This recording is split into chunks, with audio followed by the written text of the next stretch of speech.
We're talking today with Christopher Bergeron of Rockford, Michigan, and the interviewer is James Smither of the Grand Valley State University Veterans History Project. Okay, Chris, start us off with some background on yourself, and to begin with, where and when were you born? So I was born in 1972 in Anniston, Alabama. My father was a recently back from his third tour in Vietnam soldier, and my mom was Women's Army Corps, and that's how they met at Anniston. Got married, and I was there a year later. So. All right.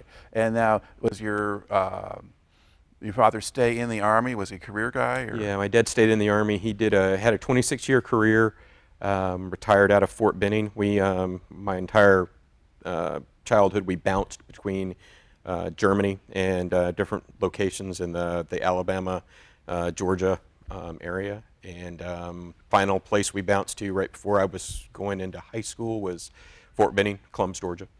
And Dad got out and then went right back to work for him as a DA civilian and did another 24 years working with the 75th Ranger Regiment out of Benning. Okay, As DA civilian? Department of the Army. He Okay. was he did all of their cryptological communications and deployed with them. He actually deployed more as a DA civilian than he did when he was on active duty. All right. How much time did you spend in Germany? So we were there 2 tours.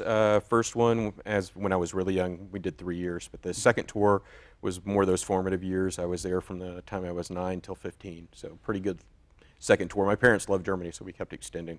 We extended until the Army made us go home. Okay. And where in Germany were you living? The second time was Baumholder, which is a tiny town probably about 60 miles due east of Trier, that area, in Luxembourg. Okay. And I guess I've heard people talk about Baumholder, not always in favorable terms. There's always been a running joke that people would rather go to Vietnam when Vietnam was on than go to Baumholder. And it has to do with where the location of it. For me as a kid, I loved it. There were castles, there were bomb shelters by train stations to play in. We played war constantly on the military reservation because we were right there in the housing area. So that was a good childhood, and it was kind of a little bit Norman Rockwell because it was a small German town. Mm-hmm. So you actually went to the market each weekend, and when you bought a Christmas tree, you drug the Christmas tree home in the snow. And so that was the reason why my family wanted to stay there. There were a lot of people that didn't like it just because there wasn't a lot of, it wasn't Americanized at all. Mm-hmm. It was a very small German town, and it's up on the top of a hill where it rains constantly. So it's kind of gloomy. But like I said, it's just different strokes for different folks. I loved it there. Okay. So.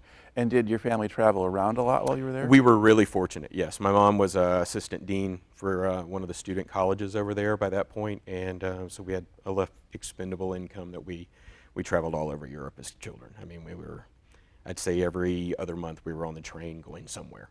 And so Italy, France, my parents loved Holland, so we were constantly in the Holland area. So. Okay. And did you learn German? No. Typical ugly American on a military base. Nobody learns a foreign language. I know enough to get around in a Bahnhof, order a beer, mm-hmm. Count to 100, that kind of stuff, but that's just what we learned in school. But no conversational German. All right. And then where did you finish high school? Came back and went to Columbus High School in Columbus, Georgia, and entered the Marine Corps right after high school. Okay. Your father had been in the Army. Yep. So how do you wind up in the Marine Corps? I had been raised around the Army in my entire life, and I knew I wanted to go in the military, but I wanted to do something different, and the Marine Corps was different. Parents weren't big fans of me going in the Marines when I entered. They really expected me to go in the Army, but after a couple years, they were like, yeah, that he fits in that hole better than he would have fit in the Army. So. Okay. So when do you actually join the Marines? So July of 1990. So I think it was 3 weeks after I graduated high school. So okay. I had joined the year prior, but it was in the delayed entry program, waiting my entire senior year until I graduated to go to boot camp. Okay. Now, when you enlisted at that point in time, and we're now in the era of the all-volunteer military and the rest of this, were you able to request any kind of training or assignment, or was that all on hold? No, I requested, they used to do what's called a QEP contract, which is if you signed for 6 years, you basically got to pick the exact job you were going to do. Mm-hmm. And I signed up to be a tanker when I went without my father to the recruiting depot, and I'll never forget coming home and telling my dad I was going to be a tanker, and he I mean, darn near picked me up by the scruff of my neck and took me back to the recruiting station and said, he is way too smart to be a tanker. I know how he did on the ASVAB, so he made the recruiter basically fold the paperwork up, and he says, if you want me to sign that paperwork, we're going to renegotiate what he's going to do. And Dad picked that I was going to go into logistics. So he says, there's a future in logistics. There is not a future in tanks. So it was kind of good to have a father that knew how the military worked. So from the get-go. Okay. So now where do you go for boot camp? I went to Parris Island, and fascinating being in boot camp when I was there when Saddam invaded Kuwait. So the first 4 weeks was like normal boot camp, I guess, that had been going on for many years. And then they rolled the TVs into the squad bays. We're going to war was the big thing. And boot camp kind of changed overnight. So it became a little bit more of an intense experience. We were hearing the stories that we were all going to be made infantry, and we're going back to the Vietnam times, and it was kind of surreal, I guess is the easiest way to say it. Okay, so let's wind back and go back to that first thing.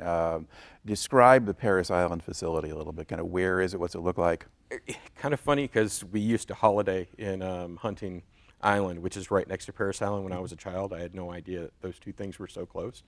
So, but I can tell you that Hunting Island, where I used to camp, and being 10 miles away from that is nothing like.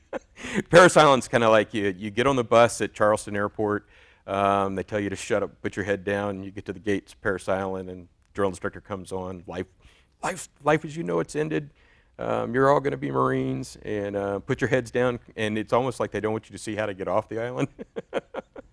So, and then you arrive at forming, and you run out on the yellow footprints, and boom, you're there. But it's such a small place, but at the same time, you're confused the whole time you're there. You really don't understand the layout of the thing until you're about to graduate. And sometimes I think that's probably by design. I didn't know where the causeway was off the island until I graduated. Okay. Yeah, because if you visit as a tourist, it's a little bit different because you're driving up the causeway. You can see all of that. Okay. Now, what time of day do you arrive? Almost always at night. And we showed up, I think it was 10 o'clock, by 10 o'clock at night. Okay. So, and do they keep you up all night or most of it? We were up all night. We hit the yellow footprints. We immediately went into the forming section, waited in a room for about 4 hours until they got a couple more bus loads there, formed us into platoons, and we immediately started drawing equipment and dragging our sea bag to a forming barracks. And at the forming barracks, you just basically waited until the entire platoon was together. It took us, I think, 2 days. And once that happened, we were turned over to the drill instructors, and training began. Now, for people who don't know, explain the yellow footprints thing. When you come into Marine boot camp, they immediately want to get you in the idea of forming into platoons and forming into lines. So at the second you get off the bus, you're told, find a set of yellow footprints and put your feet on those footprints. And from 10 seconds after you get off the bus, you're learning the position of attention. So, and how to stand at attention, and how to talk to a drill instructor, and how not to talk to a drill instructor. And it's a pretty intense, very immediate indoctrination. So they don't waste any time getting you turned into Marines. All right. And what sort of mix of people did you have with you? Were they all pretty much your age, or were there older ones? For the most part, it was, I'd say, that 18 to 22-year-old demographic. There are a couple old guys, and that's what you call them, the old guys.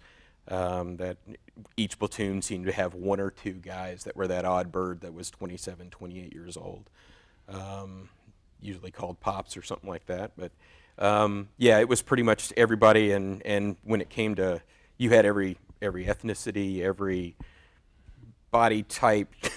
You had the big guys, the little guys. I mean, you had everything.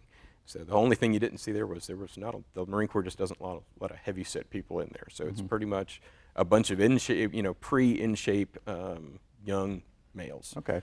So all right. And the first 4 weeks, what do they have you do before things got crazy? What happened? What was that the like? first 4 weeks is all marching. It's basically learning how to work as a team, mainly through close order drill, understanding how to field strip a rifle, cleaning the squad bay. It's just a lot of marching. I mean, that's the easiest way to explain it. You march, you march, you march, you march, you march, and that's what you do that first 4 weeks. After those 4 weeks is when you transition into rifle range. You do usually 2 weeks of rifle range, to get your basic qualification down with the M16.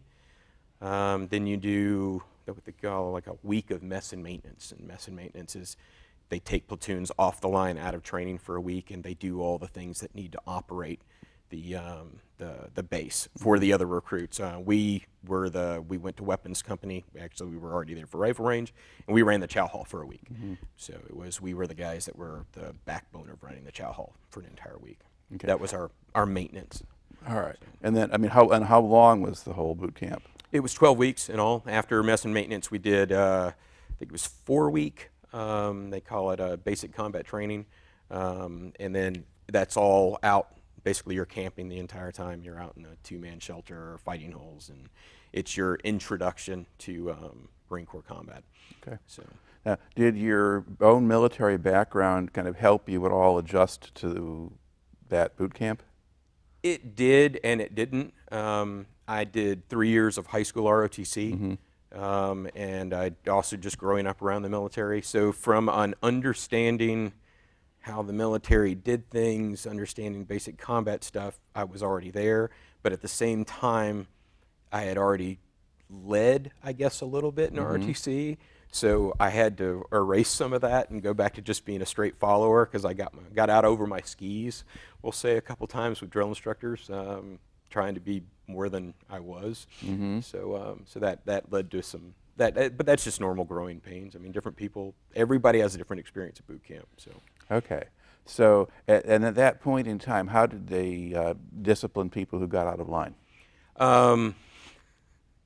Everybody's going to tell you it was like Full Metal Jacket, you know. I can honestly say there were moments that were similar to Full Metal Jacket in my platoon, especially after we knew we were going to war.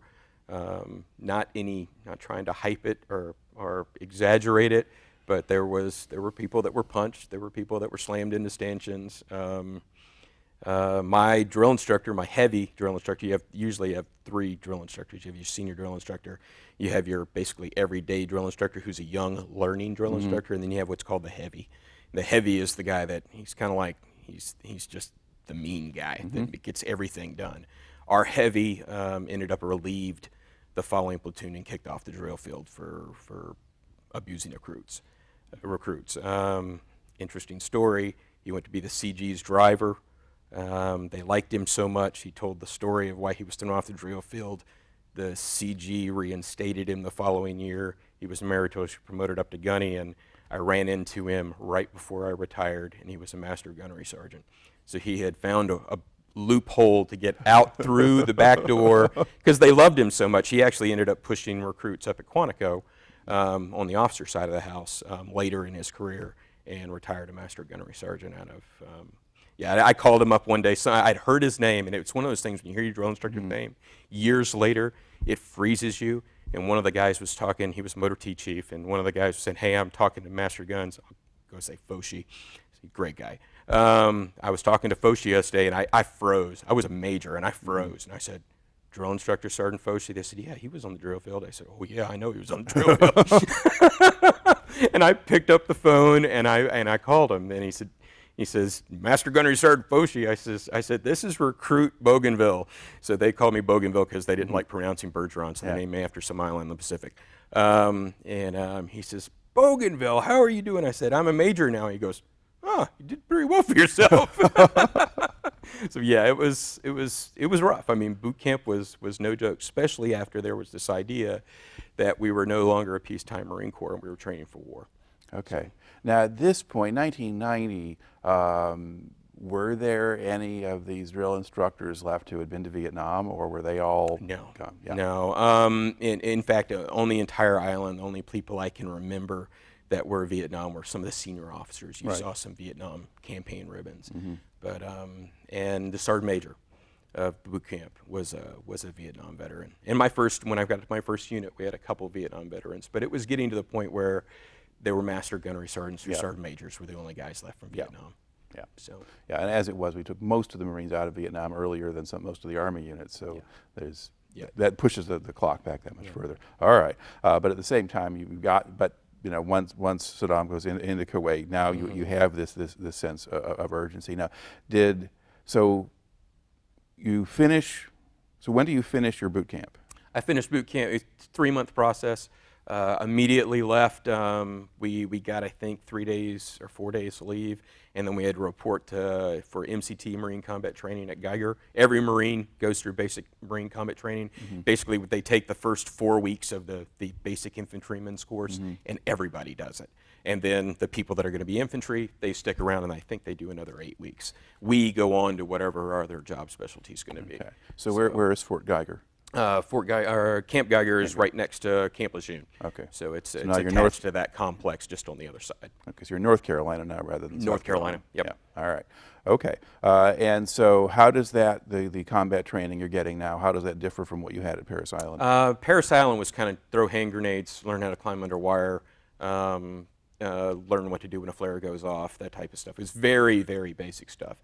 When you got to MCT, you were integrated basically like a Marine rifle company is. You had squads. You for the first time you had squad automatic weapons. So you were being formatted with the weapon systems that a standard Marine rifle platoon has. So one guy had a 203 grenade launcher. When you're in boot camp, everybody's got an M16. There are no. You go to the range and you shoot all these other weapons, but they're not integrated into the unit. Everybody's carrying an M16. So that was the big shift. You're also starting to learn the heavy weapon systems. Marine Corps does a really good job of every Marine is a rifleman concept. So it doesn't matter what you're going to be, you will know basic infantry information. Are we as good as infantry? No.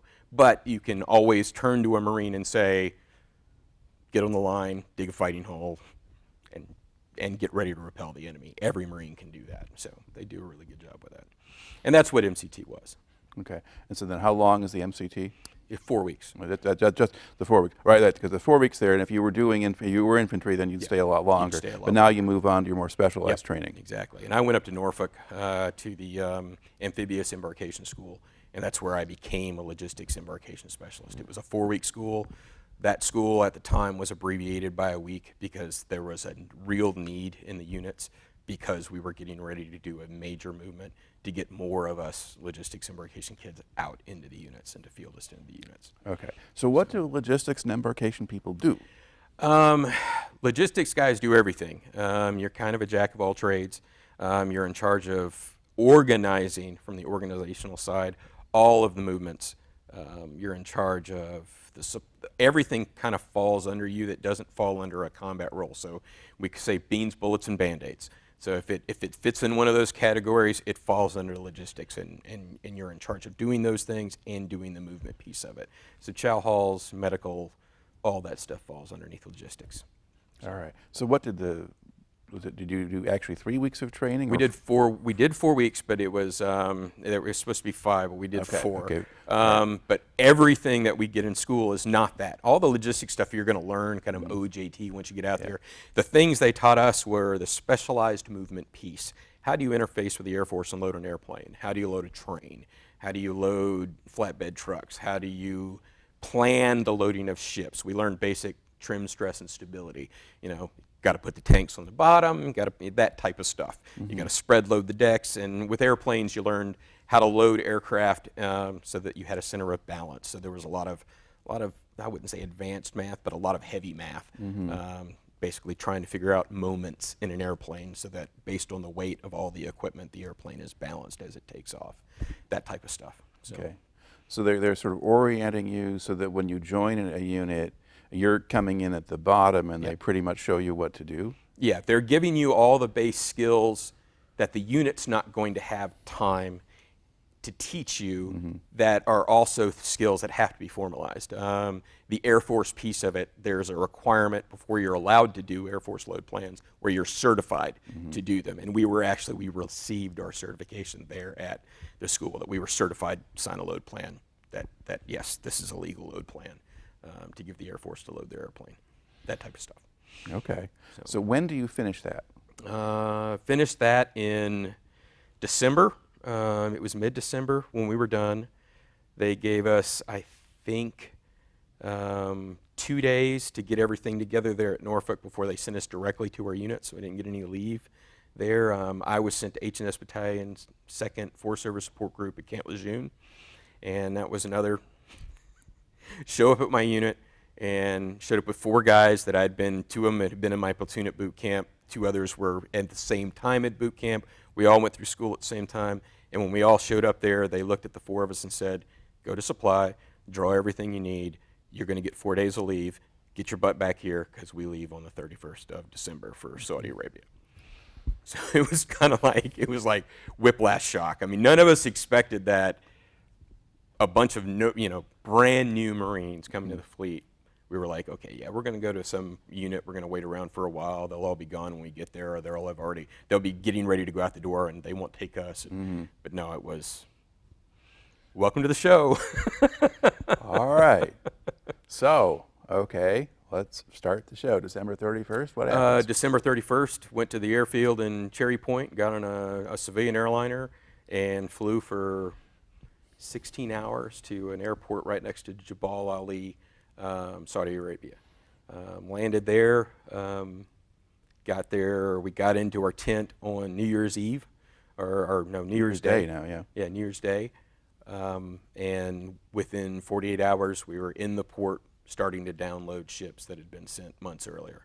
So that first whole 4 weeks was getting everything, organizing all the equipment, getting it ready to push forward, figuring out where we were going forward, and honestly being just thrown directly into the fire as a logistics guy, immediately executing everything you'd learned in school and trying to learn on the fly. And we had good sergeants, we had good NCOs, but we were used as what we were capable of doing. So a lot of standing around with a clipboard counting on V's or going down into the ships. And we used to, when you send gear over in civilian ships that aren't designed for military gear, you do a lot of blocking and bracing, which is basically 2x4s and 4x4s everywhere to stabilize the deck. So when you pull into port, all that stuff has to be ripped out.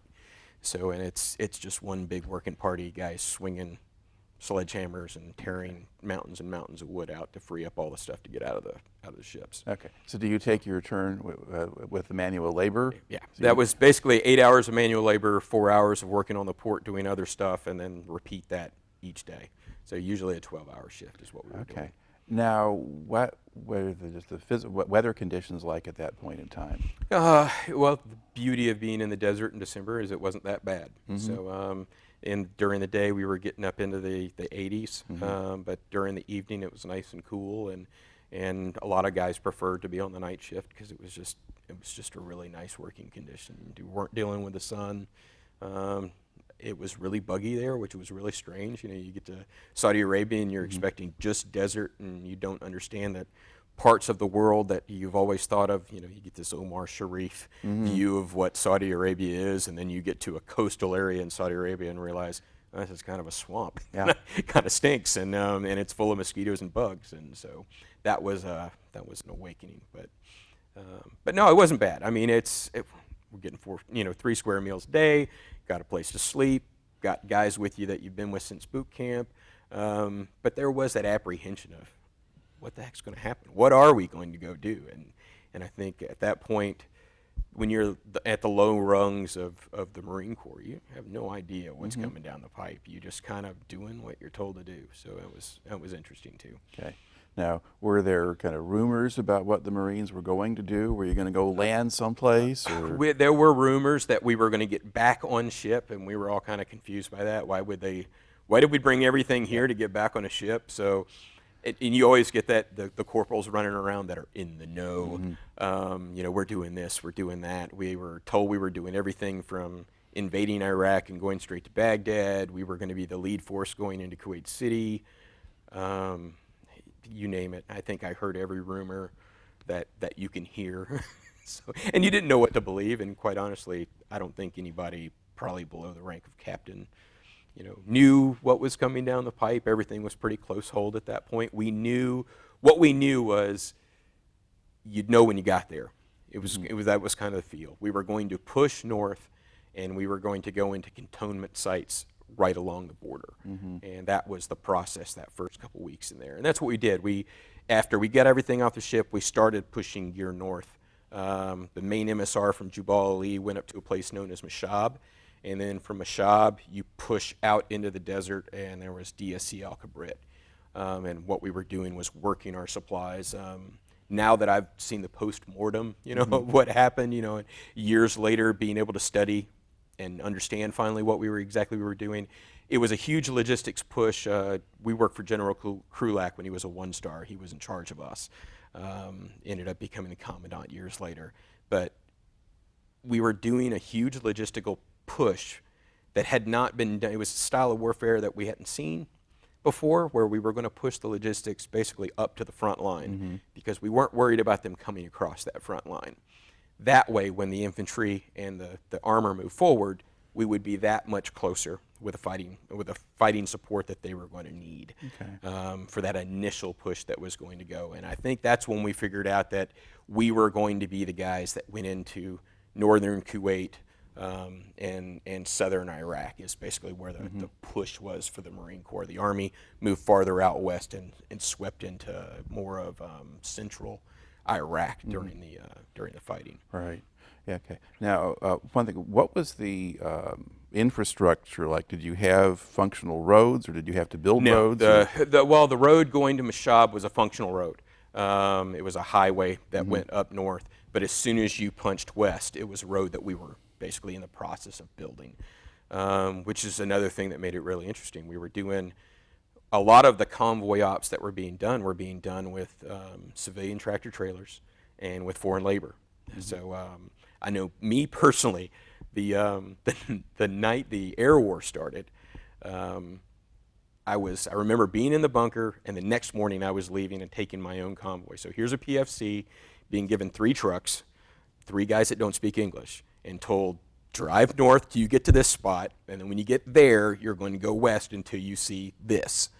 Honestly, that was the way it was. There was so much gear being pushed forward that the manpower that you were able to assign to it was shoestring. I mean, putting a 19-year-old kid in a truck, 3 guys that don't speak English, and saying, drive north. That's honestly what they were doing. So the night the air war started, we were all in the bunkers because they had fired a couple scuds.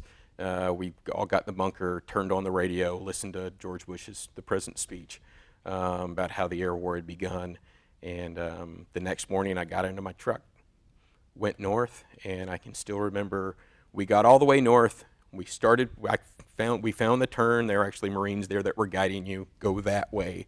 So kind of pushed out into the desert, and then one of my trucks went off the road about 10 miles down the road and got stuck in the sand.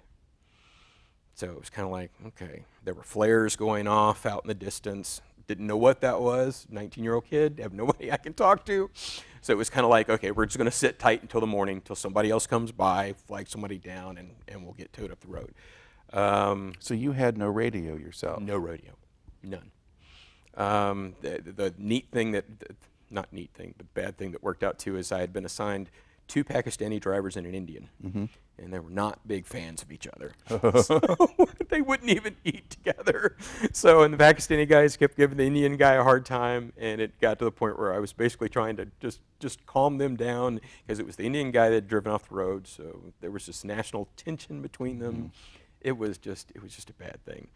Finally got everything calmed down, and the next morning I noticed that there was a small DSC, a small camp that was pretty close to us, pretty close in the desert. It's not real close, but I realized that after I started walking. But I actually walked about 3.5 miles to a small medical outfit that was out there, and they got me into Humvee, drove me all the way down to where my unit was, which was another 40 kilometers down the road. Was able to get a wrecker to come back and get my truck towed out and get up the road to the DSC. But yeah, it was, you just don't think of things like that. Okay. That's what would happen with a 19-year-old kid.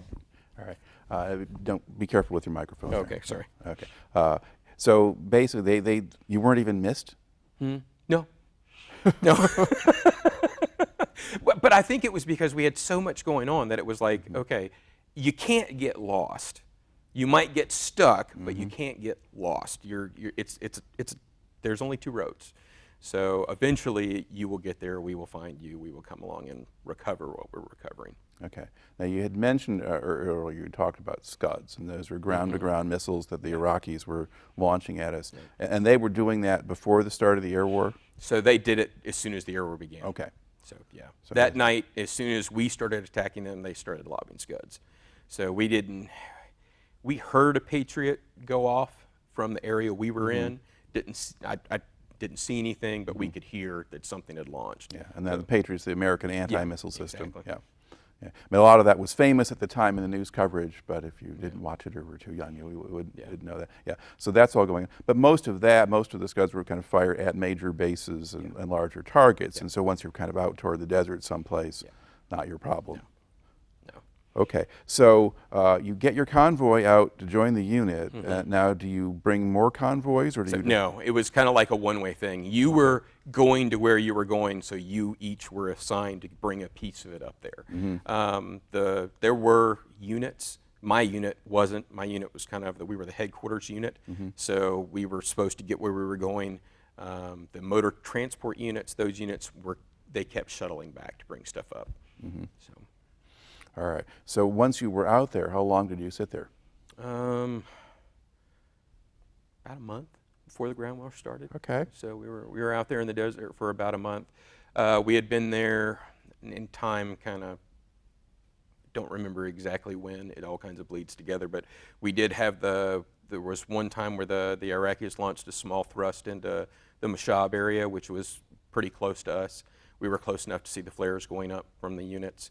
That night we were all thrown in our fighting holes, told that we were going to get gassed, so everybody was putting their gas masks on. We were a support unit, so our fighting holes were terrible.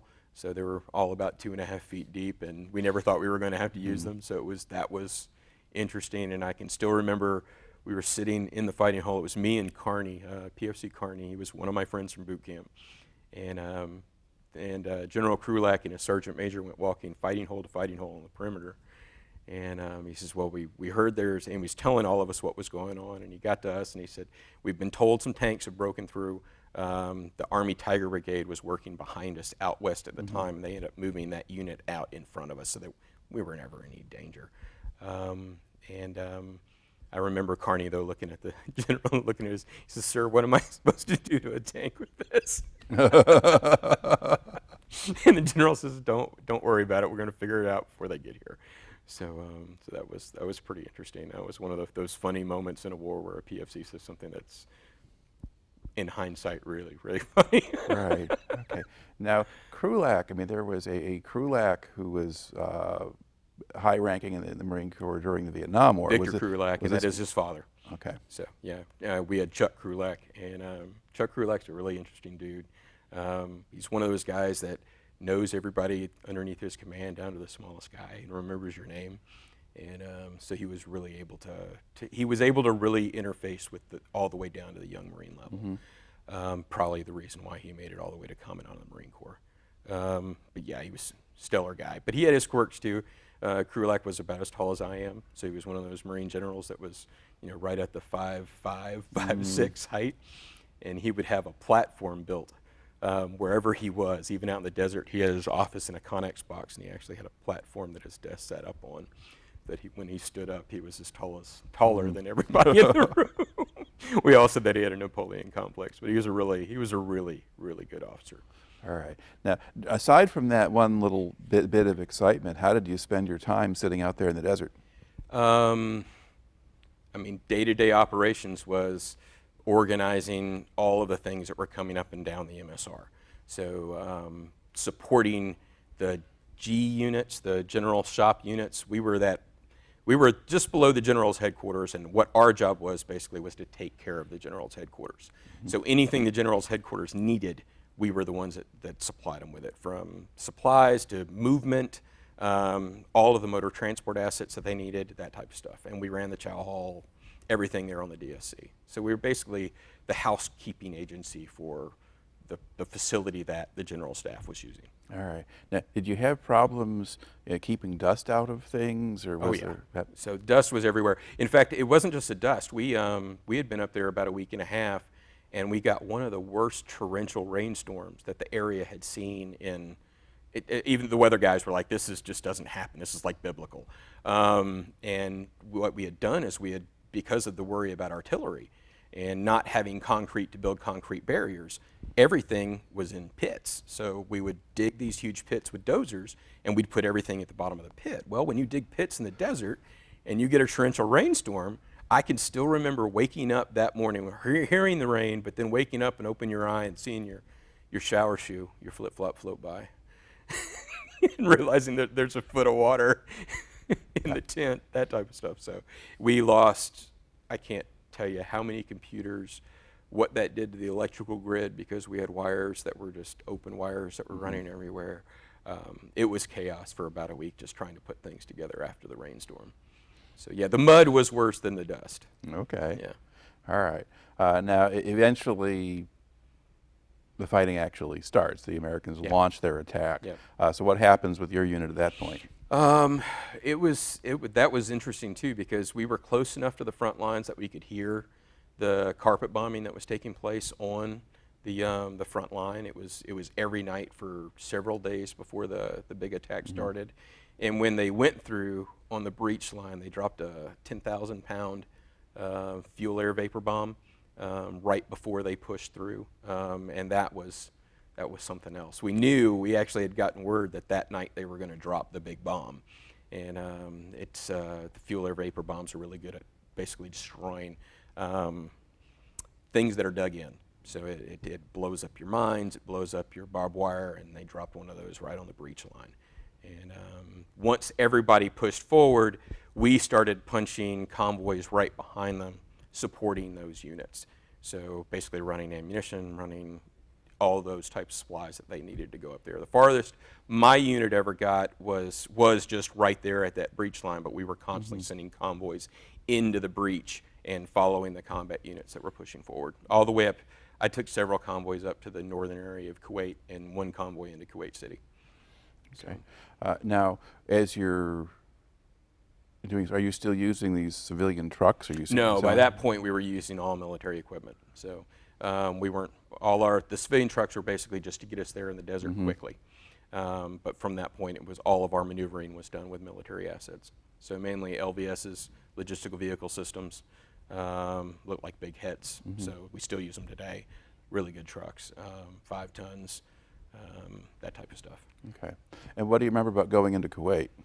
I still remember, I think the thing that you can't forget is the oil fires. And there's really something crazy about being in the sun in the desert and then hitting that line of smoke and having everything go to what it's like to be outside at midnight. Within a matter of minutes when you get underneath it. And the sound, the roaring sound that the burning wells make is just something that's really fascinating. I've got some really good pictures of all of us sitting on the back of the truck with the oil fires behind us before we punched into it. And it was fascinating. Now, Kuwait City, that was a real experience. Getting in there, seeing a city for the first time that was a major metropolitan city before the war started, and seeing it completely just tumbleweed, kind of just, it was like apocalyptic. There was nothing going on. A couple fires burning here and there, very, very few people in the streets.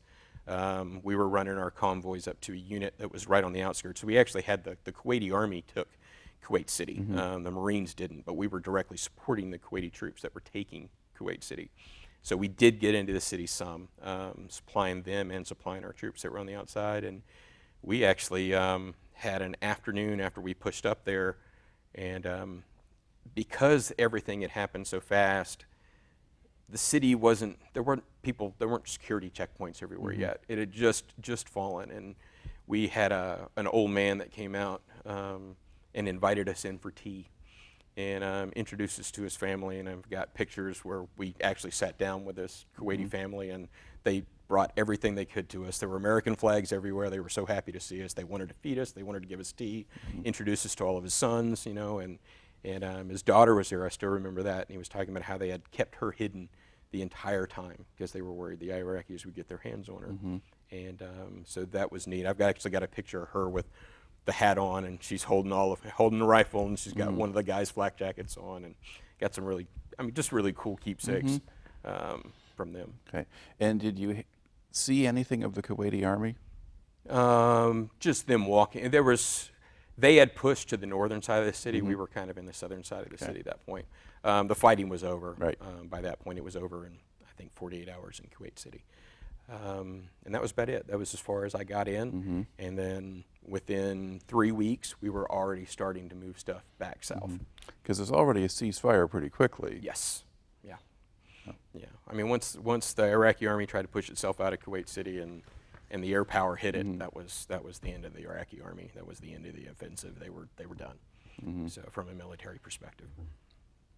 All right. So then you basically, so you went into Kuwait City, but you go back out to your base camp again from there, and then you just kind of sit there. Sit there for a couple weeks while they figure out how they're going to phase everybody out, who is going to get phased out. So we were there for a couple more months, and I think we left in May. We basically the reverse of everything we had done. We went down to Kuwait, checked all of our equipment in, put it in big lots, got everything packed up, went through the whole agricultural process of washing everything, and then started backloading everything on ships. And then once the majority of our unit was loaded to ship, then it was kind of like just waiting in the queue for a flight back home. So. Now, when you went home, did you do another nonstop, or did you? So yeah, we did nonstop. Well, no, we popped into one place for fuel, but it was literally pop in for fuel, get off the airplane, and then get right back on. I think we stopped in Ireland, so which was nice. I do remember getting a beer. First beer we had had in a long time. Yeah. All right. And so now you're back in the States. Where do you go from there? I was with that unit for another 7-8 months. Then they put me with a Brigade Service Support Group 4, which was going to do a Norway operation. So I went through cold weather training up at Fort McCoy, Wisconsin, learned how to walk around on skis and snowshoes and haul sleds and basic infantry stuff in mountain warfare. Did that for about a month. Then we went to Norway, did Teamwork 92 with the Norwegians and the Brits, which was fascinating, being above the Arctic Circle. I mean, one year you're in Saudi Arabia, the next year you're training above the Arctic Circle in northern Norway. Did that operation for about a month, and I was really fortunate in that because I was a logistics embarkation guy, everybody else had to go back on the Navy ships. I got to go back on a civilian roll-on, roll-off freighter and actually drive through the fjords and come home on the ro-ro ship, which was good living. So it was a civilian ship. Life was good, and it was just beautiful to sail through the fjords on a. And what time of year were you in Norway? We were in Norway in February, March. Okay, so it's still pretty dark a lot of the time, but there is light by then. There is some light. Yeah. Okay, and were you near any town or anything? Bardufoss, Tromsø, and Bodo were the three towns we operated. So kind of the very far North Atlantic coast of Norway up there. And was that area? Was the water warm enough that it was open, or was it? So yeah, it was. It was the fjords because of the salt water. They don't ice up as much, and the fjords are so deep that I think it stabilizes the temperature some. But yeah, it was free sailing for everything. We actually did an amphibious assault above the Arctic Circle in March. So when we actually LCUs, whole 9 yards, just like Marines do. Okay. So but doing it in Norway.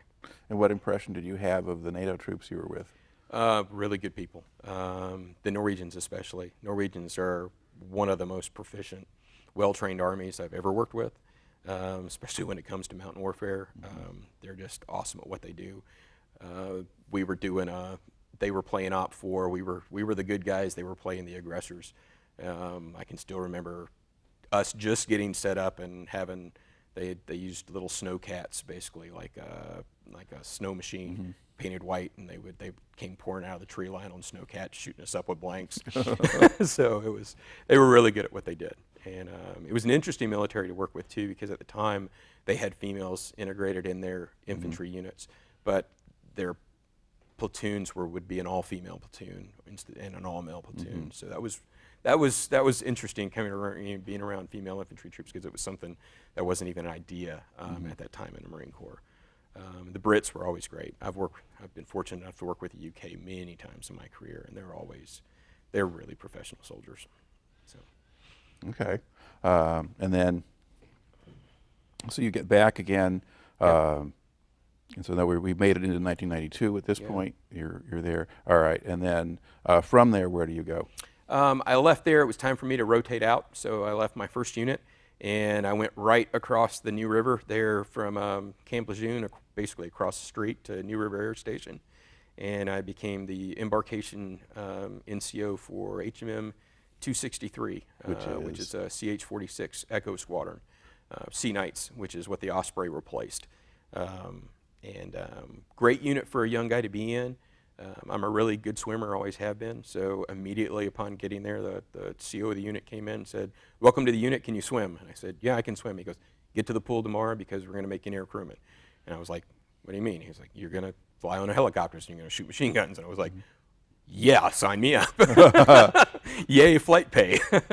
So even though I had my job that I was doing for the unit in logistics, I was able to get trained up, become an observer and a gunner on the 46. By the time I was done, several hundred hours, had over 100 hours on MVGs, so flying at night, and then did 2 deployments with that unit as a logistics guy, and then my secondary job being an observer and a gunner.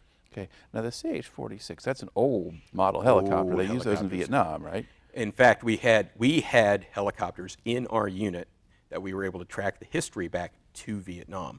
That we actually had planes that still had bullet patches in them from Vietnam. So yes, they were very, very old airplanes. The running joke on just about any Marine helicopters, if it isn't leaking, get off because something's wrong, it's run dry.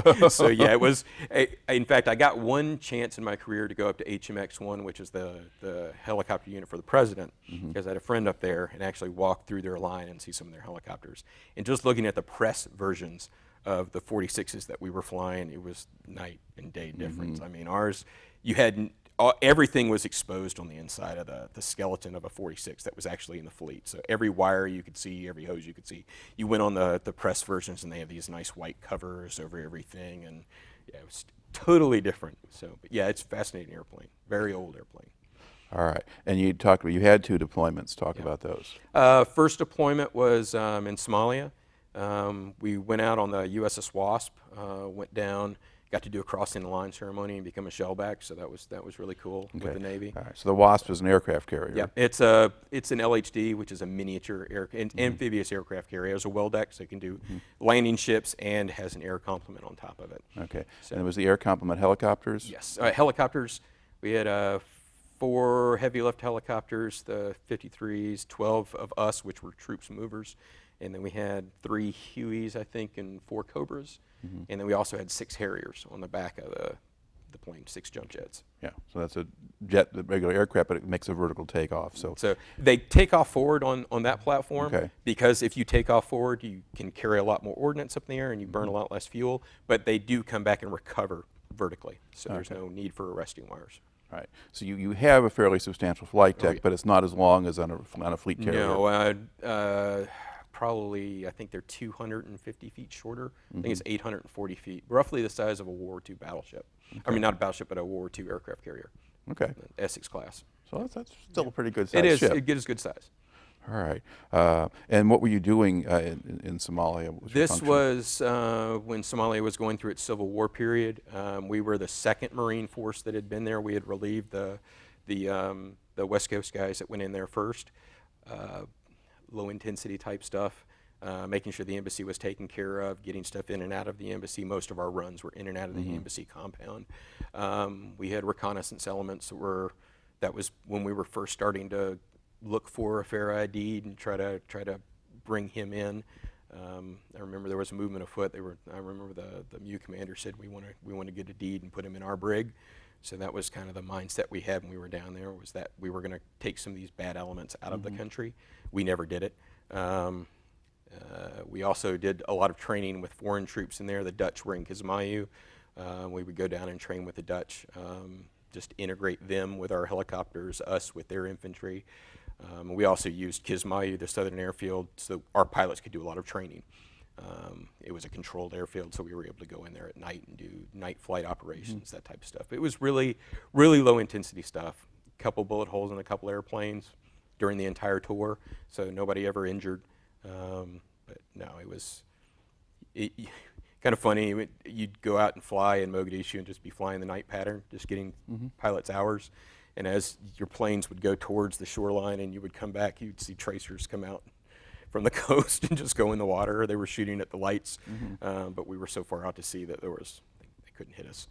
So, but they don't, just not like they understand the trajectories or anything like that. But yeah.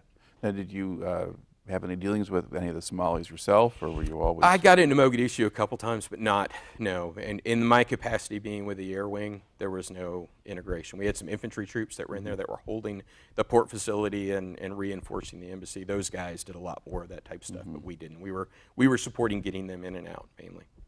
Yeah. Okay, and about how long did you spend there? We did 2.5 months there, and then it was decided that we were going to go up and do a major operation in Kuwait, just a training operation, show force. And we got up there, we started our offload. I think we got about a day into our offload, and that was when the Pakistani nationals who were working in Somalia were ambushed the first time. They lost, I want to say they had 30 or 40 killed in an ambush in Mogadishu. We did an emergency backload immediately and went basically back down to put a stability, a presence in that area again with the Marines. We stayed there about another month and a half, and then we were relieved by the Army units that came in. Okay. So, yeah. All right. Now, do you go home from there or on to? Went home. No, we went home. We did a port call in the Mediterranean on the way out just to kind of unwind, and then we went straight back to Camp Lejeune. So we're there for about a year and a half, and it was basically repeat it.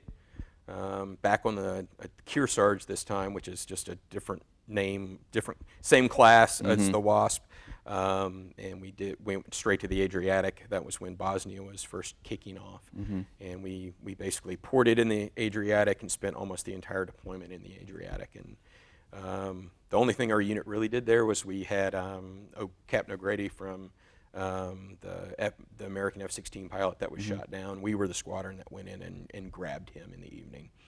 So. And what do you remember about that incident, or how much of that did you know about at the time? I was actually working the flight deck at the time. So the 53s, it was their mission. They have much longer legs than the 46 do. So they were the guys that were going to go in. They went in, did everything. We had 46s waiting in case something happened to them, basically as a recovery force for the recovery force. Right. We always plan in depth and secondary plans, but of course none of that was needed. I remember him getting to the flight deck, and I can remember, yeah, he was pretty beat up when he got to us. He was with us for about, say, it was like 24 hours before they flew him off and took him, I think, back to Aviano.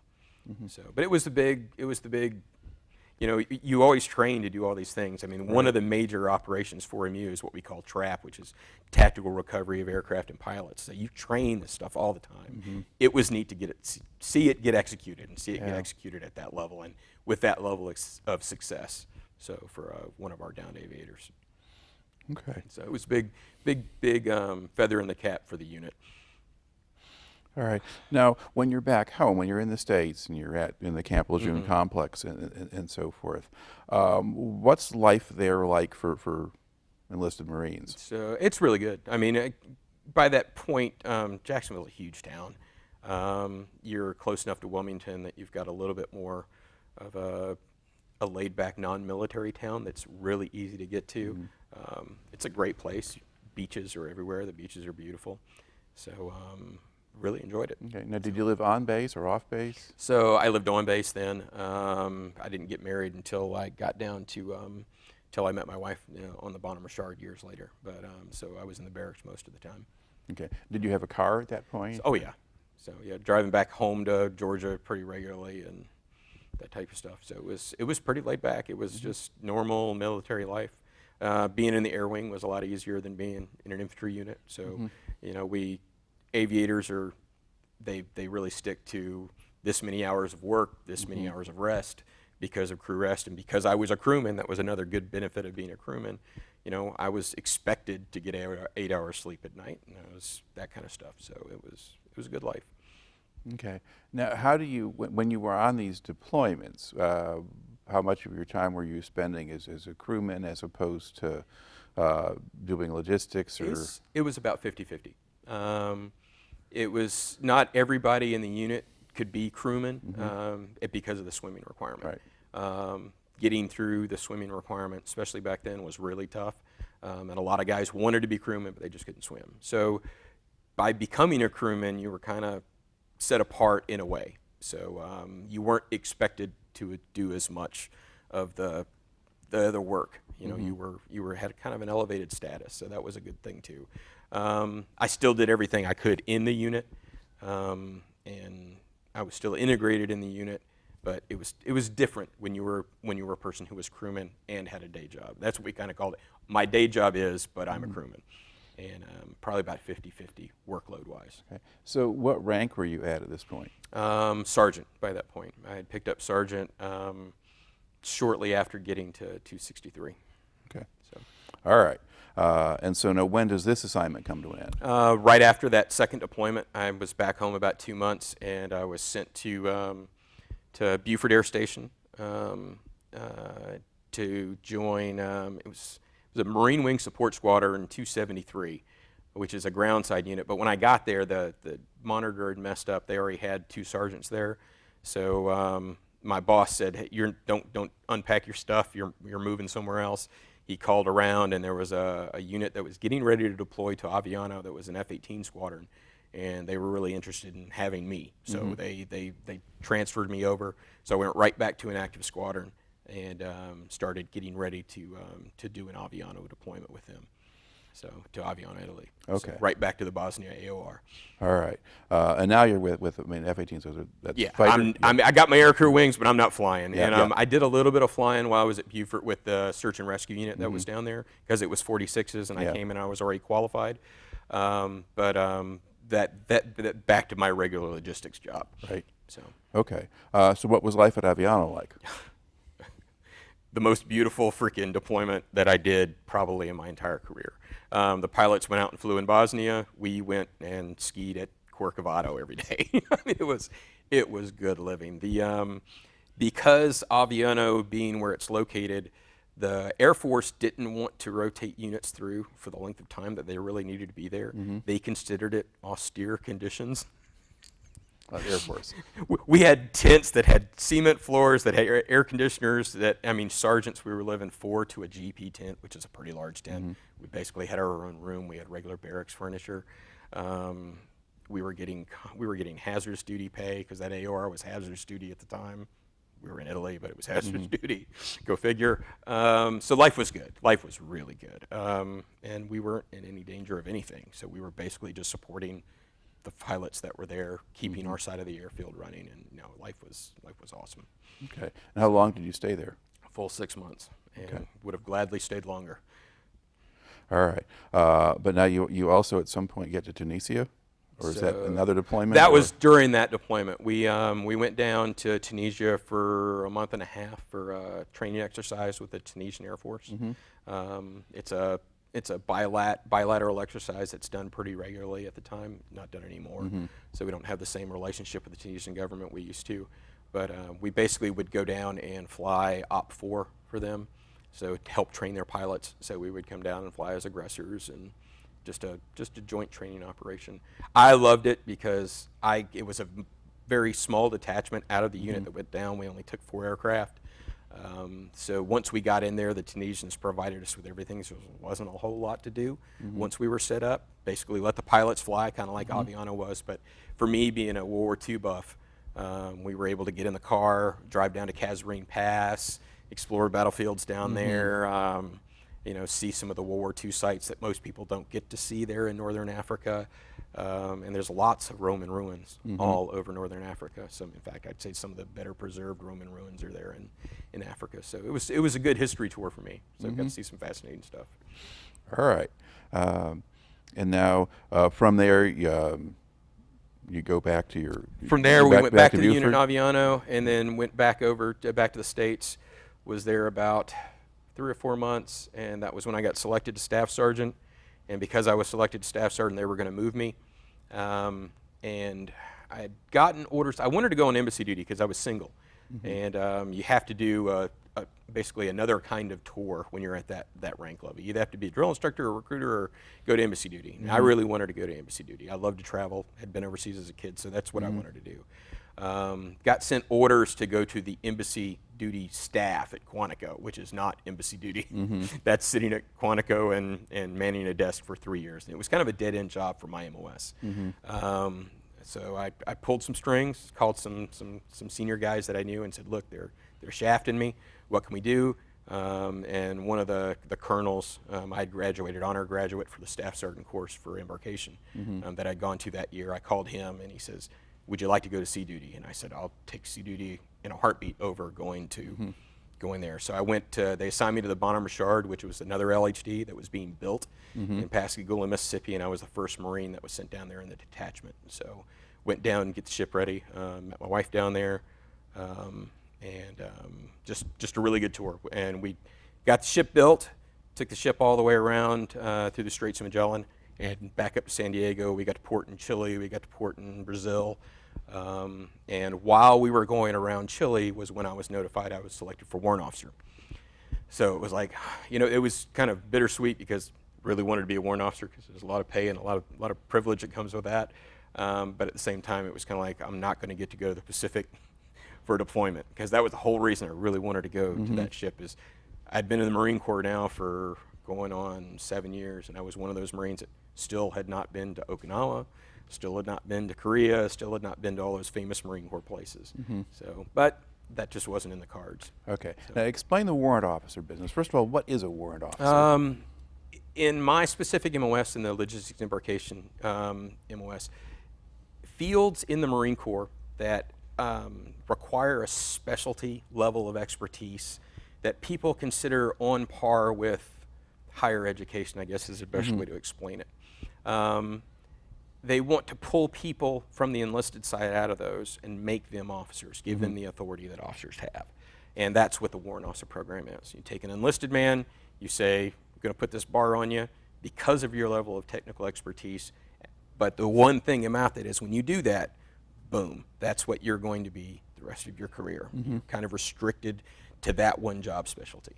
But you really get to, you get then all of the advanced training that comes with that responsibility. It's a really small fraternity within the Marine Corps. Gets smaller as you go up, but it's really unique group. They call us Mustangs because you're prior enlisted. There's a level of respect you get from the enlisted guys because you're an officer, but because you come from where they come from, that's just different from the regular officer corps. And it's a great job. I mean, you are now integrated in a staff at the officer level, and it's pretty amazing that overnight you go from being an enlisted guy that is asking permission to do things to being on a staff making decisions for other people to do things. So that's a pretty eye-opening, that moment, that transition is really interesting for a lot of people. Okay, and on sort of a side issue, you mentioned that you had met your wife when you were training for the crew, and so she was a sailor. So she had a lower rank than yours? Nope, same rank. Okay. So, well, she was one lower, but that didn't really matter. But basically, there was Marine Corps. Yeah. No, were there rules about who could fraternize with whom? Yeah, or? in the Navy ship back then, the rule was because E6s, even though I was an E6 and she was an E5, because E6s are in the Navy are considered non-chiefs. They're below that rank, and because I was another service, even though I was on the same command, nobody cared. Yeah. So as long as we weren't messing around on the boat, doing things we weren't supposed to do, that kind of stuff, nobody cared. Okay. And Christina was at the end of her tour anyway. So she actually ended up getting out of the Navy 2 weeks before I became a warrant officer, and we ran off to Vegas and got married right after she got out, and she actually came back on the boat and pinned my bars on me as my wife. So, which was interesting.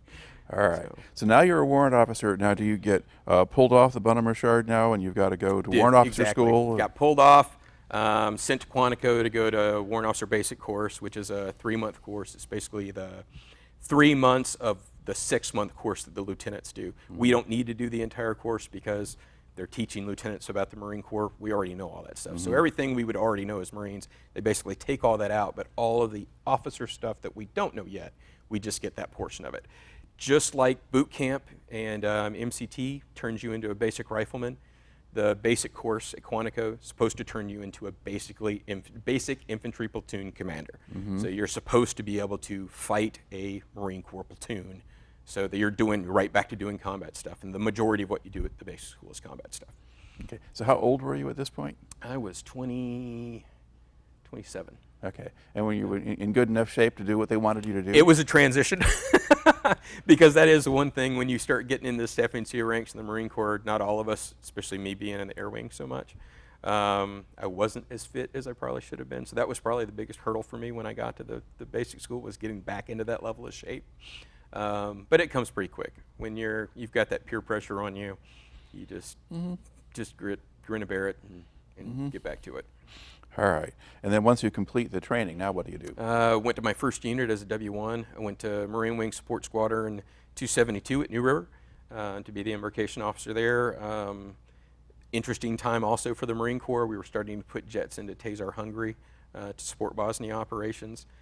When I got to my first unit, that was what I was basically tasked with, was getting units within my group deployed into Hungary. Didn't get to go to Hungary, really wanted to, just wasn't in the cards, but that's what I did for the entire time I was there. But that was that tour was interesting. We went and did a operation in Turkey, got to do operations in Honduras and Nicaragua, but they were all small stuff, building schools, partnership operations. Okay. Now, did you get to go on those? I did. The Turkey operation I got to go on, and the Honduras and Nicaragua operation I got to go on. They were 1 month long. Go down, do what you do, and get back. So they were pretty interesting. Yeah. I mean, did you have much interaction with the locals when you're doing that, or are you still isolated? No, we were interacting with the locals pretty close. In fact, I was one of the first ones to go down, and the embassy flew me into the wrong airport. So I got to the airport, and they said, "You're in the wrong place." I said, "You bought the ticket." They said, "Yeah, we messed up. Go get a rental car, put it on the embassy tab, and drive down." And I'm like, wait a minute, I'm by myself. I'm in a country I've never been in before. You want me to get a rental car and go drive through the mountains in Honduras and find you? And they were like, yeah, no problem. It's just one road. So that was kind of a surreal, driving through the backwoods of Honduras on my way from, I can't remember the city, but going down to Tegucigalpa, and then finding Sotocana Airfield, and then doing all the planning and getting all the Marines in there. But it was a fun operation. So.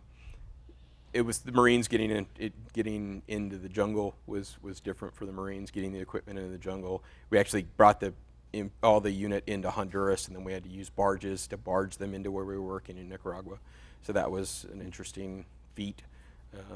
But no, it was just a standard. Everybody was friendly. Everybody was glad to see us. We were building a couple schools and a small medical facility. So for a small town. And what were you doing in Turkey? Turkey was just it was a military pre-positioning test where we would take gear that we have positioned all over the world, go into a beach, set it all up, show we can do it, pack it all back up, and leave again. So just a normal NATO exercise that was done back then. All right, and then having done that, you go back again to the States, and and now what do you do next? I got selected to W2.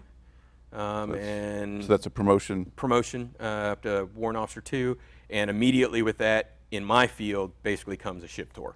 You go and you integrate yourself into a Navy crew on an amphib ship, and you're the liaison for all marine matters on that ship. And I went to the USS Ponce, which was a LPD, smaller than the Wasp class. It's a landing ship, has 2 spots back aft for helicopters, but it's mainly an amphibious assault ship. All right. So. And what were you doing with that? I did one regular MEU deployment with them, which was basically the same thing I was doing, but this time I was on the Navy side of the house. We took Marines out. We did the last of the great, what we call the old med cruises. And when we were in our last month, about to go home, was when the towers came down, September 11th. So we were actually off the coast of Sicily when it happened. My wife shot me an email and said, hey, plane crashed into the towers. And immediately we were all thinking, okay, yeah, it's some Cessna flew into some tower somewhere. And then I think it was about 10 minutes later, we got a flash message that the Pentagon had been hit. And so that's when everything went crazy. We didn't have television at the time. You had to steam a certain course for the satellite to link up. So we went out to where we could steam a certain course, got the TVs up and running, and we got the TVs up and running right as Tower 1 came down. So that was just really, I can just remember being we watched TV for 2 days trying to figure out what was going on. And the mood on the boat was, is this deployment going to turn into a combat deployment, or are we immediately going over? And the decision was made, no, that's not what we're doing. We're bringing you guys home. So we went home from that. Got home, didn't get involved in the Afghanistan stuff at all that was going on. The Marine Corps was kind of held back from that. It was mainly an Army operation at that point. And then Gulf War II started ticking up. So I was supposed to transfer off the boat and go back to a ground unit finally and actually take a break, because I had done my sea tour, I'd done all these deployments.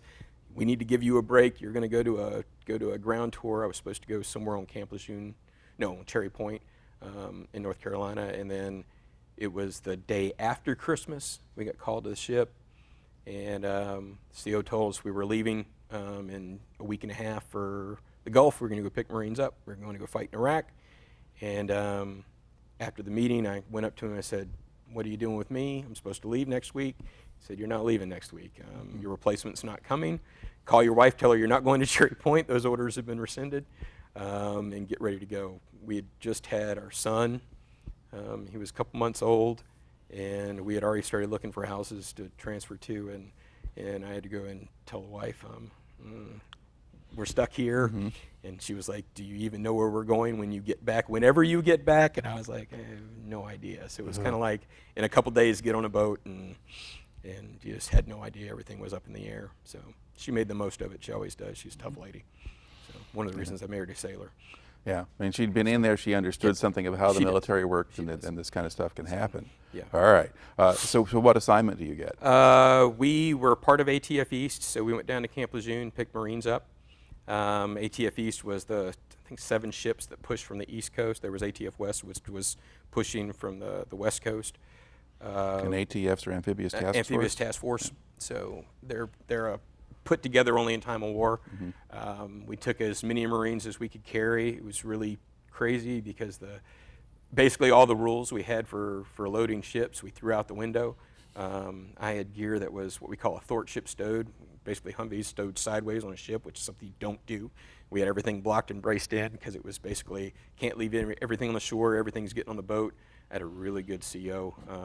His parents were, one parent was a Marine, one parent was a sailor, and he was all about the Marine Corps, and he was like, "Chris, we're not leaving any of their gear on the boat. Just figure out a way to get it on. I don't care if we're legal or not, get it all on the boat." Got everything on. Really good Marines on the boat. Got integrated quick. Everybody was really focused about what we were going to go do. But we didn't end up doing an amphibious assault. We took everybody to Kuwait and dumped them off. Took all of our ammunition off the ship for it to be pushed forward. And then they told us, we didn't know what we were going to do. You know, what was our Fallon tasking going to be? We don't have Marines anymore. And found out we were going to be a mine sweep operation. We were going to be the mine control ship for the Al-Fal Peninsula, that area where the rivers empty out into the Persian Gulf. We're assigned all our mine sweeps. They put some Sea Dragon large Navy helicopters on us that actually they tow magnetic poles through the water to find magnetic mines. And we got Dolphins, so on our sister ship that we were controlling. So they didn't have a combat cargo officer, so I was actually sent over there to help install Dolphin tanks. Just something you just never in a million years think you're even going to be, it's something that'll ever cross your path. But actually got to work with the Marine Mammal Systems guys out of San Diego. Don't even know if we have that unit anymore. But, what was the purpose of the Dolphins? The Dolphins are mine finders. Their SeaWorld used to have a military affiliation with the Navy in San Diego, and they trained sea lions as anti-ship, so anti-swimmer. So the sea lions, actually we had sea lions in Bahrain that would protect all our ships, that they'd go down and make sure nobody was putting anything on the boat, so that there were no scuba divers in the water. It's basically a Rottweiler with fins. It's the way the Navy would explain it to us, and you'd see these big sea lions jump out of the water and get fed fish, and then they would jump back in the water and they'd go search the bottom of the boats. Fascinating. But we got the Dolphins, and the Dolphins are trained to go out and find metal objects on the bottom of the ocean and come back and let the divers know where they are so they can go down and disarm the mines. Because that was a big worry, that they were gonna mine that entire area. They did do some mining, but not nearly what we thought they were going to do. But no, just a neat thing to work with Dolphins. All right. And You also mentioned you're working with NATO troops at this point? We were. We actually got a complement of British divers on board. The Brits were going to go in and seize the Alfal Peninsula. We got some Polish commandos, the Grom Commando, which are Polish Special Forces. They were going to go in and see some of the oil platforms that were up there in that area. They basically came to us because we were one of the farthest north units, so they came to us to do some of their reconnaissance. They were able to come out to us, use our services to figure out what they were doing before the big push started. So I got to get involved a little bit with the planning with the Brits of how they were going to invade the island. That was really fascinating, helping a foreign military, because it's part of what an embarkation guy does. We do all the planes and trains and all that, but we also, a large part of our job is being trained to plan amphibious assaults, understanding how cargo needs to be phased ashore, understanding combat loading, understanding timelines for when things are going to be taken, that type of stuff. So I was able to help with that. All right. Now, do you leave before the actual invasion of Iraq starts? So That starts in March. we were right off the coast when it started. Okay. We were still doing that operation the entire time. We stayed through the entire war until our Marines, we actually put our Marines back on the boat and took them back home when the whole thing was over. But we did minesweep operations the entire time up there in the northern Gulf. Okay. Now, and did you ever have any kind of opposition where you were? We had the most interesting thing that happened to us up there. There was what we think were some Fedayeen Saddam suicide boats that were supposed to come out and hit us. The interesting thing that happened to them is whoever these Iraqis were that tried to come out to us, they went into Iranian waters before they came out to us, and the Iranians got a hold of them. So, and the Iranians made pretty short work of them. There was one Silkworm missile, which is an anti-ship missile that was fired dead reckoning. Basically, the Iraqis were afraid to turn the radar on, so they basically just pointed it at a dead azimuth and shot it out into the Gulf. They actually ended up, I think it hit a mall in Kuwait City, I think it was a mall in Kuwait City that is where it actually landed. But that was interesting because basically the missile flew right through our box in the middle of the night, and we had no idea that it happened. It was one of those things the skipper goes, "Hey, a missile landed, and we've got the launch indicator," and we went over to the chart table and we looked at it and was like, "Whew, the thing flew right by us last night." So that was the extent of the intensity of what we saw. So nothing big. We'd have Iranian boats that would come out and challenge us every now and then, which is normal stuff in the Persian Gulf. They love to come out and just play games with us. And because of the towing of these special helicopters and basically the helicopter has to come back to the boat and land, and as it's doing that, it is still attached to this huge, the best way to explain it is a giant magnetic telephone pole. So that thing has to be recovered and pulled into the ship, and this whole thing is a restricted maneuvering condition for the boat, and it takes a lot of time. So keeping the Iranians away from the boat and keeping them from fouling our path through the ocean, that was a big part of it. Small boats running around and just getting rid of them and that type of stuff. But that's just what they do. All right. And so how many months do you think you were out there? We ended up, I think it was a 5.5-month deployment for us by the time it was over. Okay. So. And now when you come back from there, what's next for you? Finally got off the boat. But I didn't get off the boat the way I thought I was going to get off the boat. I was sent down to Camp Lejeune. I was supposed to go to an artillery regiment. And the reason they were going to send me to an artillery regiment is also a unit that's not supposed to deploy. And by that point, my ticker was, I had a lot of deployments, a lot more deployments than most people. So I was relieved to find out I was going to an artillery unit. Before I got there, there was me. At the time I was a W3. I just put W3 on. And there was a brand new W1 that was coming in that was supposed to go to a new regiment. They were standing up 8th Marines because the fighting in Iraq was getting more severe, so they had brought 8th Marines back out of mothballs. And I found out a month after I got there, I got traded for beer at the O Club. So my boss, Colonel Gerganis at the time, ended up being General Gerganis. He went to the division commander and said, "Hey, I hear you send me a W1. He said, "I don't want a W1. I'm standing a unit up from nothing. I hear there's a W3 coming into 10th Marines." He said, "Yeah, but you don't rate a W3. He said, "I don't care. I don't rate a W3. And Gerganis was the guy that got what he wanted. So I ended up reporting to 8th Marine Regiment, which was a surprise to me when I got down there. But I couldn't have gone to a better place. Of course, it meant more and more deploying. As soon as I sat down there, they were putting Marines in Afghanistan for the first time. So the boss put me in charge of that. He said, go figure out how to get my Marines into Afghanistan. So I had to go figure out the airport system that the DOD had set up using, we were using Kyrgyzstan at the time, Manis Kyrgyzstan, to push forces through. Marine units hadn't done that before. We do things a little differently than the Air Force and the Army. So we had to basically go to all these different hubs. This is how we do business. How do you do business? How can we get these guys in there? So it was about 2 months of figuring that whole thing out and getting that unit in place before I came home. So it was a mini deployment, if you want to call it that. But I really enjoyed it because it was one of the coolest moments for me in my life, because my father was deployed to Bagram, Afghanistan at the time with the Rangers. And I actually got to go meet up with Dad in a combat theater, sit down at a chow hall, have dinner with my old man, and take one of my most treasured photographs I own is a picture of me and him together with the Hindu Kush Mountains behind us there in Bagram. Okay. So. And so now you've been to Afghanistan at this point. I've been to Afghanistan. Okay. But come home from that, and we went on what was called ACM, which is the Air Contingency MAGTF. It was a unit that had never been used before. Kind of like the Army Airborne has a battalion that's always within 24 hours of being able to be deployed anywhere in the world. The Marine Corps does the same thing. And the reason why the Army does it one way, we do it another way, is the Army is going to give you an entire battalion of airborne troops that can sustain themselves for 30 days. If you need more than that, then you come to the Marine Corps. We'll give you an ACM. And an ACM can be tailored to whatever the situation is, for ground troops, for support troops, or for aviation troops. And we can get the first elements of that anywhere in the world in 24 hours. And then the follow-on troops will all close within 10 days. So you can have a regimental size force in 10 days instead of a battalion that can do 30 days ops. So everybody always told us that, don't worry about ACM. ACM never goes anywhere. Never seen an ACM deploy. And I was like, I'm here. So it's going to deploy. And it did. Aristide got pushed out of power. And within 24 hours of him getting on an airplane in Port-au-Prince, we were getting Marines on airplanes to go over and take over Port-au-Prince and run the city.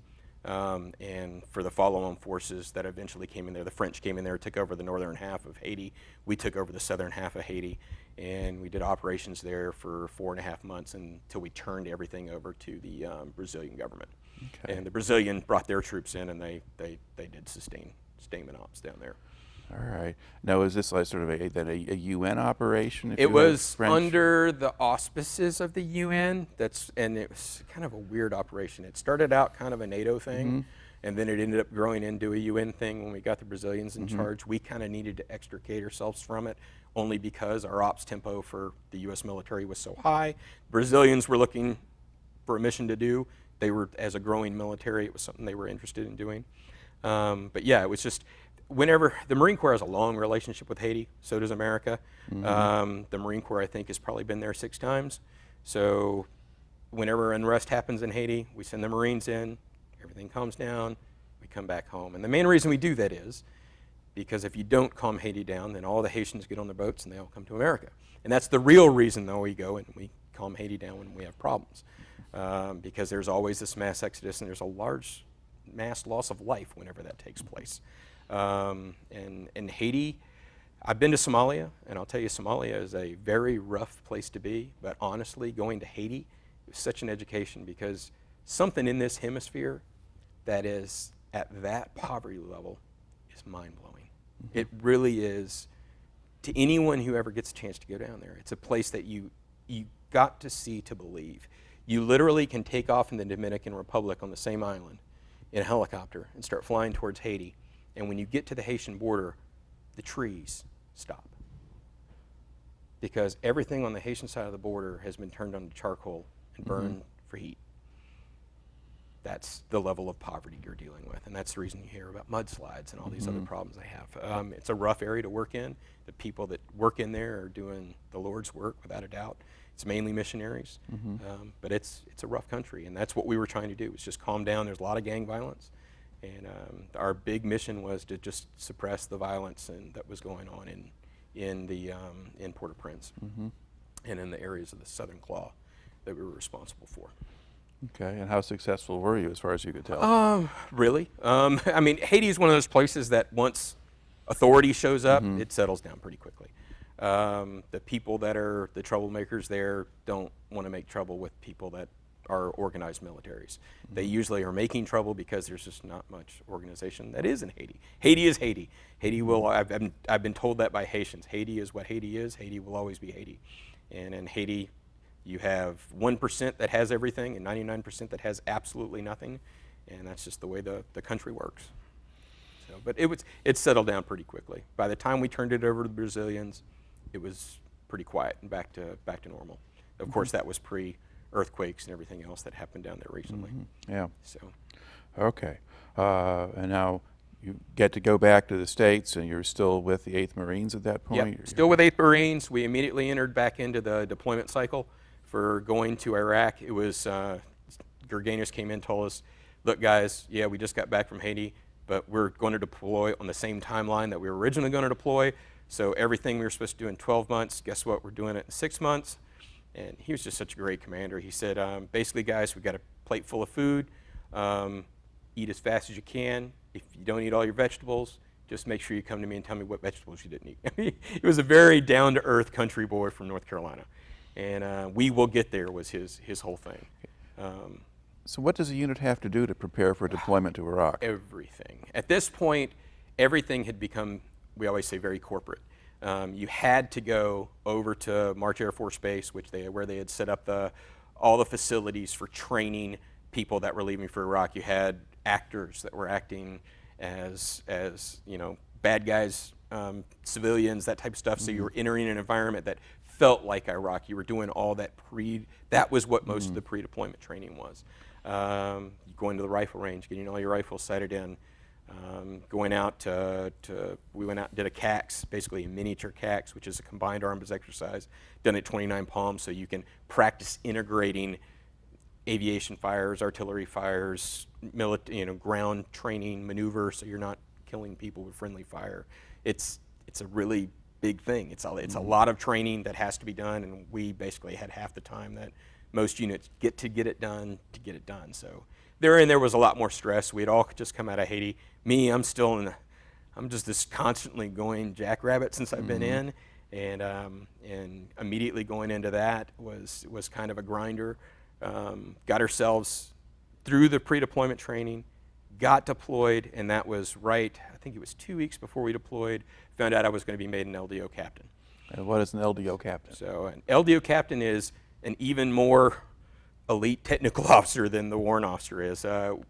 LDOs are regular officers that you can go from captain all the way to lieutenant colonel with no college. So basically your warrant officer training and your enlisted training, they just go ahead and say, bless you, you're a captain. They take your warrant officer bar off you one day and put a limited duty officer, but it's a captain bar just like all the other captains wear. And you're same rank, same abilities. The only difference with us is we can never have command. So we're a regular lieutenant or regular captain can have company command or battalion command. We can never do that. We are stuck in our staff job for the rest of our career. And because I was promoted to captain, I was supposed to come out of the unit. But Gerganus looked at me and said, you're not going anywhere. And I knew that he was going to rotate out too, halfway through the deployment over in Iraq. And I asked him, I said, look, I'll go. I have no problem going. I'll tell all my guys that I'm going, we'll push this whole I'm going thing. But when you leave Iraq, I want to be in your cargo pocket when you get out of country. And he promised me, he says, Chris, you'll get out. You won't have to do the full year. We'll get you out of there a couple months early. And they did. They got me out, got a replacement for me. But we got into Iraq in January, and I was there. Of what year? Was this 07 now? I think it was 07. I can't remember. Yeah, well, it says in spring of 07. Yeah, spring well, of 07. Spring of that's you're selected to be LDO major. No, that's it was 05. So 05, February 05, it says to play to Fallujah. Okay. Yeah, February 05. So we were post Second Battle of Fallujah. The city was, at that point, it was still tightly controlled, access in and out. We basically got everybody out we could, put a wall around it, made all the bad guys go away, and then slowly let the civilian population return, trying to control, make sure no guns were flowing back into the city. that worked to varying levels of success. But we took over from the units that had done the Battle of Fallujah. The big thing we were responsible for was basically rebuilding the city that had been, in many ways, destroyed in certain sectors because of the fighting. So we did a lot of moving money, distributing money, engineering projects to get the city back on its feet, trying to set up a police force there, trying to set up different levels of government there to get the city functioning again. That was our main task, was that area. We had 3 infantry battalions and 1 reconnaissance battalion that was on the south side of the city. And it was just managing those units. Now, were you based outside of the city? And right outside of the city in the main Fallujah complex, which is a large direct support base, which is 5 kilometers from the city. Okay. Now, did you have Marines who were stationed in the city Yes. itself? The city was separated in 3 sectors, and an infantry battalion had each of those sectors. All of us, even though we lived out of the city, we spent a lot of time in the city because we were in direct support of the units that were in there. So for us, it was going back and forth, constantly moving back in and out of the city. Now, do you have much contact with any Iraqi forces at this point, or are they kept separate? We did. We were bringing in fact, that was a large part of what my unit individually did. We were bringing in the 4th Brigade, which was a unit from southern Iraq, which is really interesting that it was done that way because the people in southern Iraq are very different from the people in northern Iraq religiously. You know, one group is Shia, one group is Sunni. So we had a Shia heavy force that we were bringing into the city of Fallujah, which I still don't understand the reasoning behind that. But we were bringing the 4th Brigade in, and we were training the 4th Brigade at the same time. Had a lot of really good relationships. I actually interfaced directly with their logistics department. It was Major Omar, that's what we called him. He was their S4, their logistics guy. And I spent a lot of time with him talking about how we did things, and a lot of time eating a lot of chicken. So whenever we went over there, we'd sit down, dine with them. We always ate Iraqi food, which was actually really good, naan bread and chicken. It's great. But so it was interesting to get to interface with them, especially with me having been in the first Gulf War and the second Gulf War. It was kind of like interfacing with a person that was the enemy at one point, but they're not enemies at that point. It's a really interesting relationship. In fact, we were teaching really basic logistics stuff to them, and a lot of us felt bad in a way about it. It's kind of like, these guys are professional officers. I mean, Omar had fought in the Iran-Iraq War, and I asked him one day, I was just really honest, and I said, you know, how do you feel about the stuff we're teaching you? You know, is it beneath you? And he says, no. He said, you came in here, you beat us twice. We can learn some things. He was just he was very cheery, very open individual. I love to know where he is now. So with everything that's gone on, but yeah, so it was getting that unit stood up, and as they were getting stood up, we started integrating them into our infantry battalions and turning over portions of the patrolling and that type of stuff to them and the police that we were training in there. So it was trying to get the country turned back over. That was the idea, back to the forces that of the country. Now, was there much violence at this point, or was there was low intensity asymmetrical combat constantly. A lot of IEDs. IEDs was the biggest thing we dealt with. Dealt with VB IEDs at some point. Probably the worst day we had in there. I can't remember the day off the top of my head. I mean, I remember it like a movie, but we had female search teams that we were putting at the various gates of the city. As out of respect for the Arabic culture, we wanted females being searched by females. And our unit had gotten in a habit of moving these people around on a schedule, which is always bad. We weren't thinking of it like that. I think there was a little bit of hubris that was going on. We were kind of in charge. We were moving in large convoys. We'd be fine. And we had a VBIED hit one of our female search teams one night coming out. It was a civilian vehicle. It had several artillery shells, we think, in it. They knew exactly what they were doing. They knew exactly what vehicles to hit. And that was the first time we lost females in our command. Okay, so VBIED, it's vehicle-borne? Vehicle-borne IED. Yeah, okay. So basically a suicide truck, or a suicide car. That was the moment. Up to that point, we had lost about 20 males. but that was the first time we lost females, which it's a really interesting dynamic. I can tell you that even General Gerganis, who, the guy's a rock. I mean, he's just a stone. You don't think anything would ever phase him. But I think the fact that he had college-age daughters at the time, it hit everybody hard. It even hit the CO hard. Did a lot of soul searching about the way we were doing things. We started looking at complacency in every way that complacency could possibly take over. That became the word of the day: complacency will kill you. And the unit definitely had a major push to undo all of that and get back to the way we were supposed to do business. So that was probably the worst day. I lost one of the Marines that was directly working for me, and he had a family. Kind of hit my wife too, because she was the coordinator for all of the wives for our unit, for our section.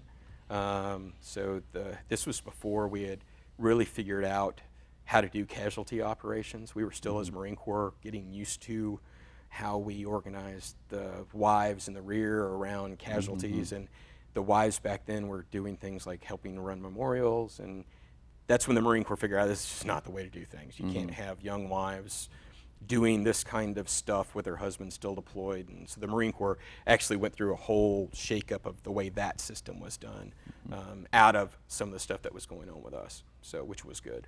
But yeah, that was probably the hardest day for the unit over there. All right. Other things from that deployment that kind of stand out in your memory? Funniest thing that happened on that deployment was when I first got there. I think I'd been there about 2 weeks. General Gerganis called me into his office, and he said, he says, "Chris, I need to move several $1 million in Iraqi dinar. How do I do it?" And I was kind of taken aback, and I'm like, I don't even know how to calculate what we're talking about, you know. So I told him, I said, I'm not a Swiss banker. I physically need to go to money that we're going to move with a scale and a tape measure and figure out what we're talking about. So he said, I can get you into one of the banks in Fallujah where there's some money stored. And I said, that'll work. So we went into a bank vault and actually took bricks of cash, Iraqi denominations, measured them, weighed them, figured out how much each denomination was, how their money was organized.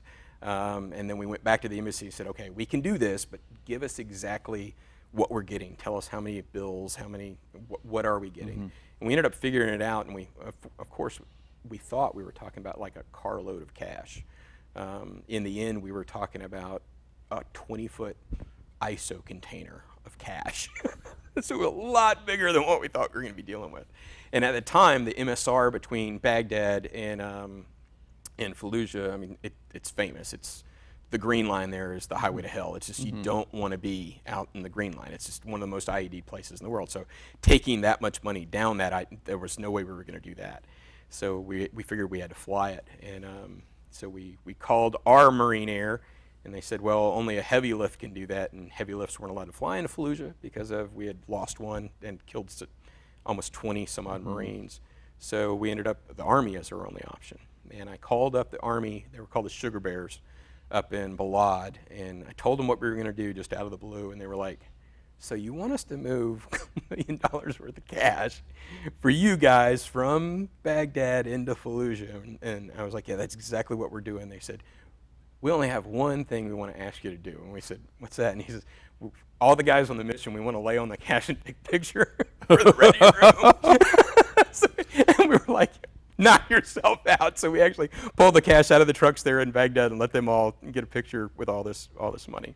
So we flew it in. It took several helicopter loads to get it all in, and then the rest of my job became distributing that money each week. We'd take so much money into the city in random places, and we would distribute it to the businesses that had been destroyed and damaged. And that was probably the most interesting thing that I had to do. So now are you going and meeting with the business owners and handing them money? Basically, there was a process where they would come to an area we had, they would say what was destroyed, then there would be an engineer and an Iraqi government official that would go out and verify, to person integrity what had been destroyed. Yes, this person was the owner, and then the payment would get made, and they would be told to go basically they would tell them the day before, so there was no time to plan anything against us, and we would go and meet these people and dole the cash out. I was just responsible for getting it there. I didn't have any of the other concerns, but yeah. So yeah, it was really interesting. There was a lot of money that was distributed there to rebuild that city. So every building we broke, we paid for.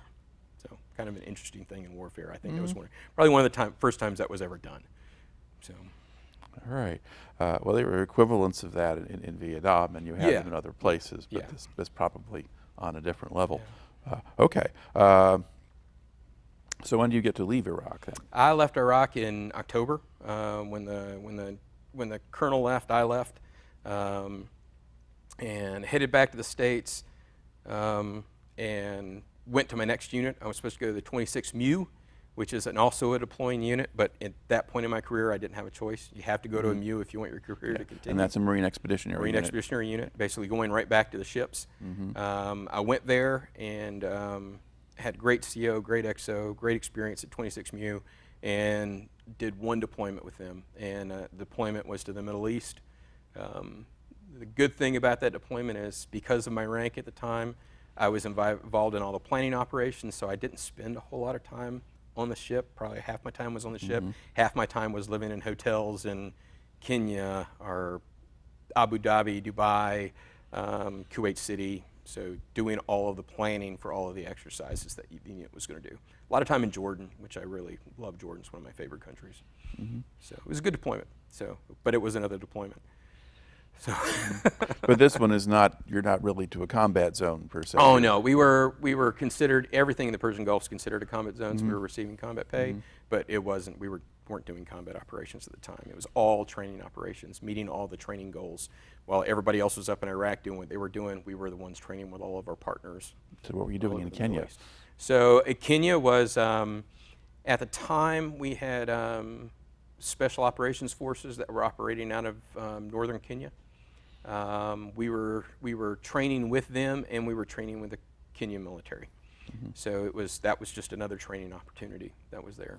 Okay. So we were kind of at the time, that was when the Marine Corps was starting to stand up AFRICOM and starting to get involved in Africa again, and seeing Africa as a future venue that we were going to need to train in. And that was one of those initial get out there, shake hands. We basically had one of our infantry companies train with one of their infantry companies, and had a big party at the end, and hey, we all got together and shot our rifles together, and yay.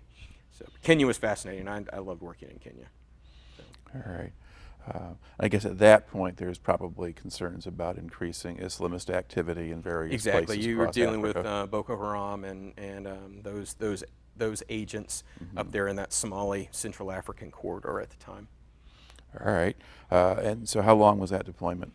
That was a couple weeks of the 6 months. Well, Kenya was a couple, but it's 6 months total. It was in the 6 Middle months East. deployment. Yep. Yeah. Okay. We went back home. All right. And then, so you go back home again, and how Go back home again, and I get selected for major, and I'm supposed to go and take a break again. And every time in my career where I was supposed to go to a unit where I was supposed to not be deployable, I would go to a unit, and that unit would, for the first time in its history, be deployed, or for the first time in the last decade, be deployed. Well, I went to 2nd Marine Air Wing there at Cherry Point. My job was to control all movement for the wing, but not to leave Cherry Point. But that was when they decided they were going to put an entire wing headquarters into Iraq. So here it comes again, going to do another deployment. But there was a caveat. They needed to also put a unit into Afghanistan. And my boss at the time, she wasn't thrilled with her options for the people she could send to Afghanistan, because none of the officers she had in the unit had any experience with expeditionary ops. They were all staff guys at their level. And so she kind of looked over at me and said, I know this isn't your job, that you're a movement guy, you're not a basic logistics guy, but me and the general have kind of decided you're going to be the one to go to Afghanistan, and we're going to take the other guys to Iraq. And it's like, so they get to go to the land of the big chow hall because they have no experience, and I get to go live in a tent. But it was, I mean, at one point, in one way you're flattered, but in the other way you're kind of like, man, it just keeps happening over and over again. But anyway, great boss that I was going to ATF East with. He was a Cobra pilot, Wally Watkins, just an amazing man. A good group of officers I got put together with. Really interesting mission. We were going into southern Afghanistan. This is before the Obama surge into Afghanistan. We kind of knew something was going to come and we were going to grow that force, but we were the initial unit went in there. It was just one very small Marine Air Combat element, which is what I was a part of. We had a couple Cobras and a couple 53s, large heavy lifts, and attack helicopters. And then we had one Marine battalion that was spread out over a huge AOR. I mean, you had one battalion of Marines that were basically covering the state of Tennessee.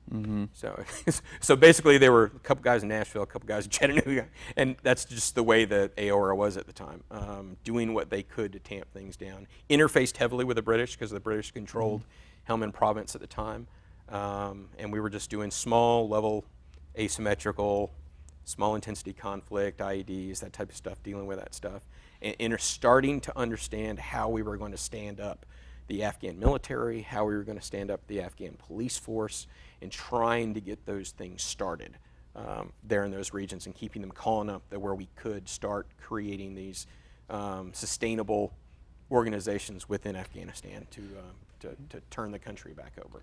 But it grew very quickly into something else. We realized very quickly that wasn't going to happen.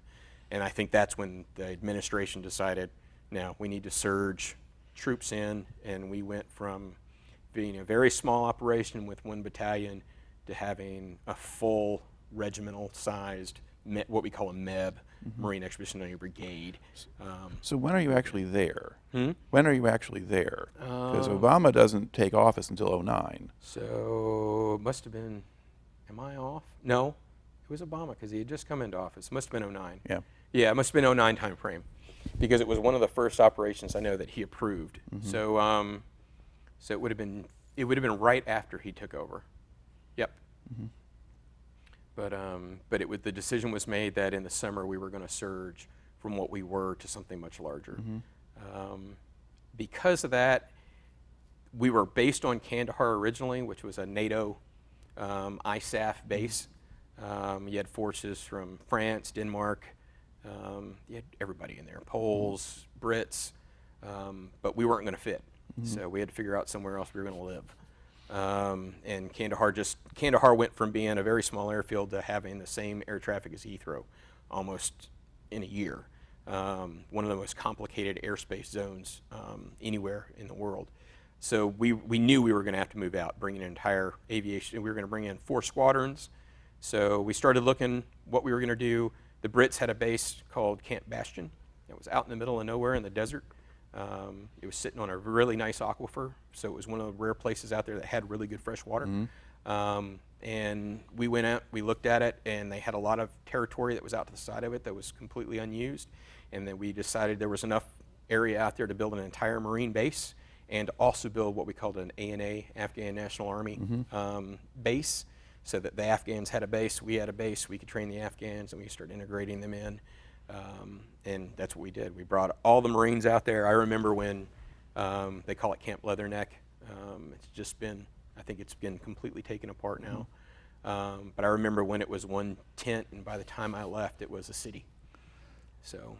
Okay. Now you're there with an air wing. Yeah. So what's the air wing supposed to be doing? The air wing is supporting all of these units that are out in all over the place. We had to build multiple bases for air support. The distances you're talking, we called it tyranny of distance. The legs were so long. You're so distributed in a place like Afghanistan. One, everything is so hard to get into the country because it's a landlocked nation. Nobody around it's completely friendly towards what you're doing.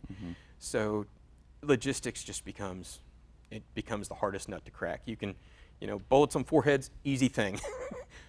Trying to get things in the right place, getting people supported, that became the big push. So what we realized really early we were going to have to do was build satellite sites everywhere. You were going to need to put fuel here, have small runways here, caches, small supply caches pushed forward as much as you could push them forward. So that's what we got in the business of doing. We started building small bases all over the AOR. The first one we pushed out was base Dalaram. Dalaran was a huge facility in the end, but it was hard. It was hard living. That sand composition down there was terrible. There was no water almost down there, so all the water we were having to bring in. The 1st Marine Battalion we put in there, I still remember the general coming back, and he came back and he told us, guys, I just looked at a Marine Battalion the entire unit is what I would call in thermal shock. They are not combat effective. They won't be combat effective. And that was the day they determined that the whole push, we had to fix Dalaran. We had to fix the Dalaran problem. So all of the logistics we started forcing into Dalaran to try to fix we were just surging so fast that Marines have this very expeditionary idea that I can go anywhere, I can fight anywhere, I can do anything. But there are some distances and some temperatures and some environments that you just can't throw a unit into and expect it to be effective. And then we were learning that the hard way. Well, with things like the climate, I mean, do people acclimate over a period of time, or what do you do? These guys were basically, when the surge happened, they went and found whatever units weren't deployed to Iraq, and they said, within weeks, you guys are deploying. Right. So they sped up the whole pre-deployment training process. Right. So yeah, it was a bear to get these guys converted over and get ready. And the idea was we were going to put those battalions out there, and then we were going to put them in these spots, condensed, behind wire. And the whole idea was once we got enough logistical power into Helmand Province, they wanted to do, and we did, the largest airborne assault that had been done since Vietnam. We were going to integrate in British helicopters, our helicopters. We were going to go where we had put all of these Marines and all this stuff, and in one night, we were going to take 3 Marine battalions and put them out in the field in all these trouble spots.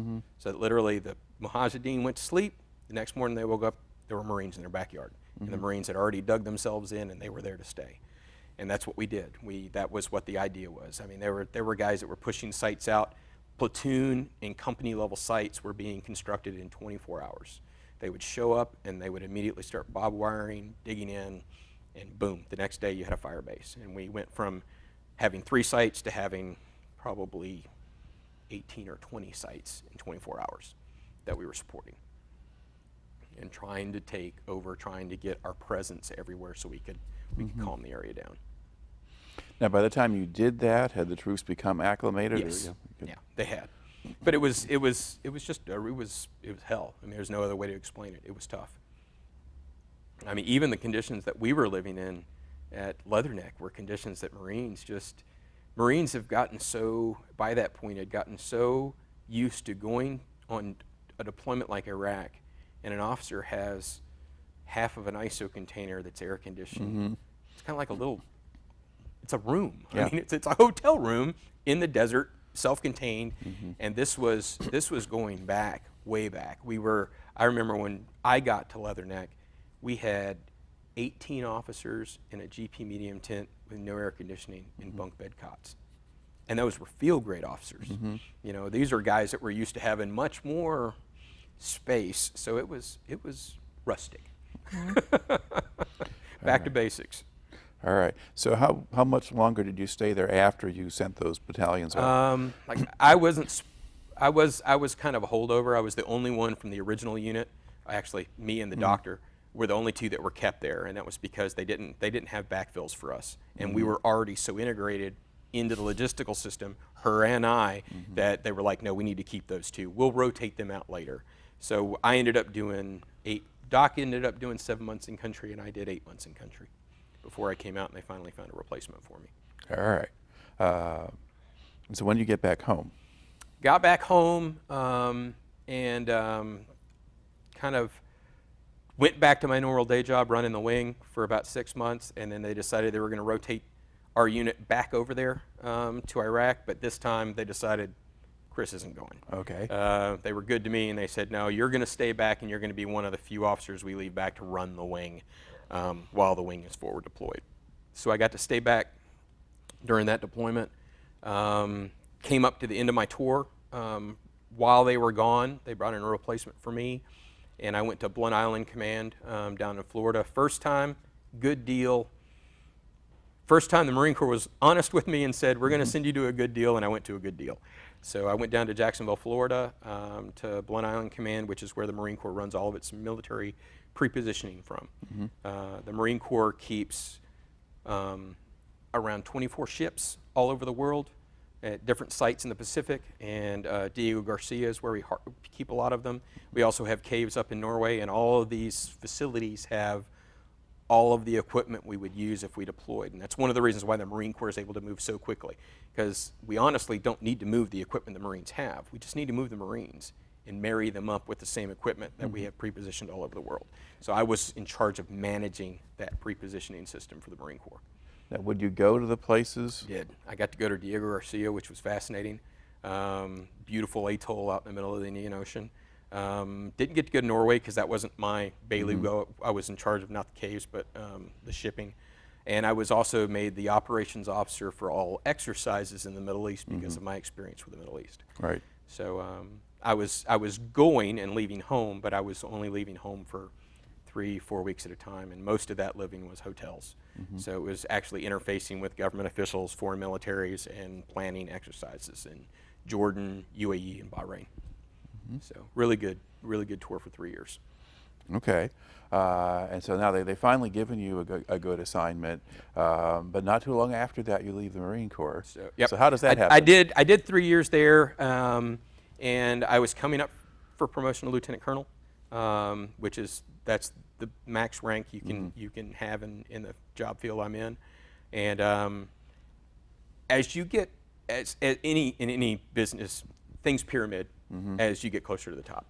There are fewer and fewer slots, and because there are fewer and fewer slots, it's kind of a one guy goes, one guy comes in, and so where you're going to go and what you're going to do is kind of pre-scripted based on when you're promoted. And I knew that when I was coming up for promotion, the job that was coming open was at Headquarters Marine Corps at the Pentagon.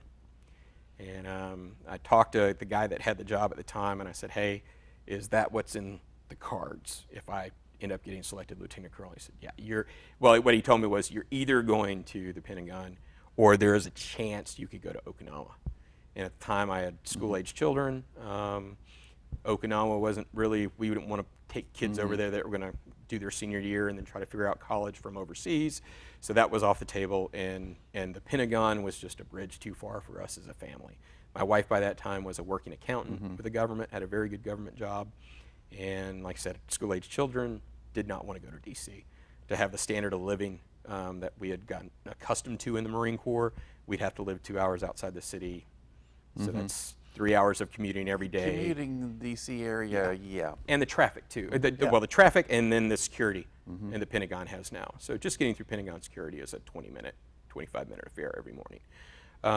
So it just wasn't what I wanted at that point in my career. So it was just that decision time, sit down with the wife and say, hey, I've been in 24 years. If I don't show up tomorrow, they have to give me 60% of my money anyway. I can just retire. And we just made the decision that it was time to hang it up, and it was time to get out of the Marine Corps and transition and do something else.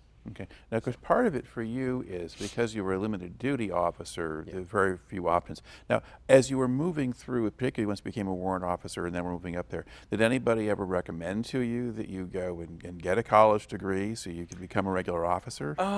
No.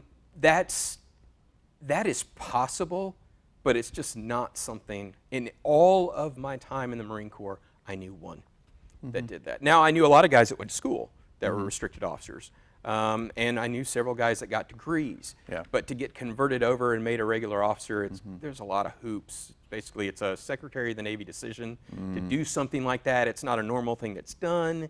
There's just no need for it. Plus, when they've trained you to this level, it's almost like being a pilot. I've spent all this time turning you into this technical Superman in your field. So why would I take you out of that and put you in the regular military and give you some other job? I guess I see it more with people who are in the Army, but the Army is a much larger organization. Yes. Yeah, and the Marine Corps is, and that is it. The Marine Corps is so small that, like I said, as you get near the top, it literally becomes, there's 7 jobs at that rank.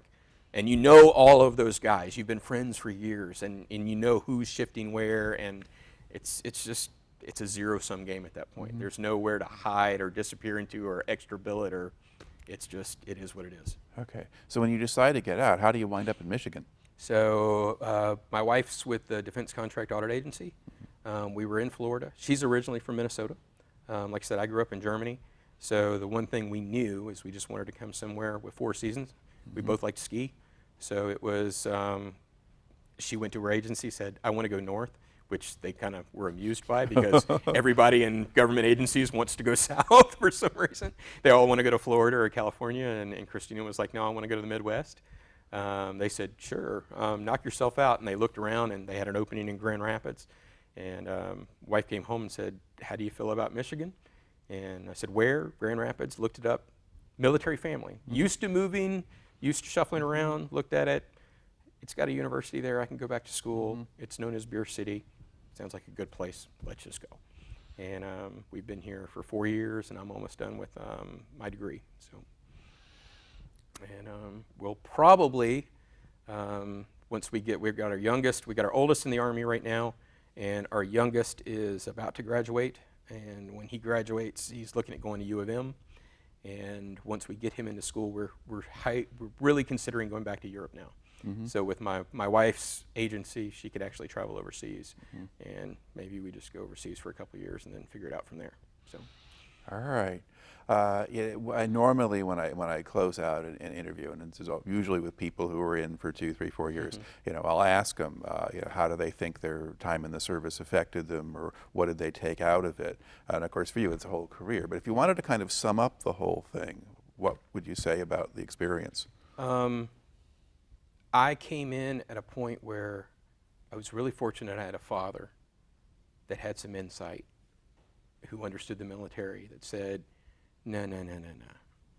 You need to go somewhere that has potential for growth, that has upward mobility, because you're that kind of guy that in that environment will bloom very quickly. And he was absolutely right. I caught a job field that was growing at a huge rate, so that accelerated everything for me. There was never a promotion where I wasn't eligible, where it wasn't almost automatic, which is unheard of in most branches, especially in the Marine Corps, with it being a small service. A lot of people, there's not that much upward mobility.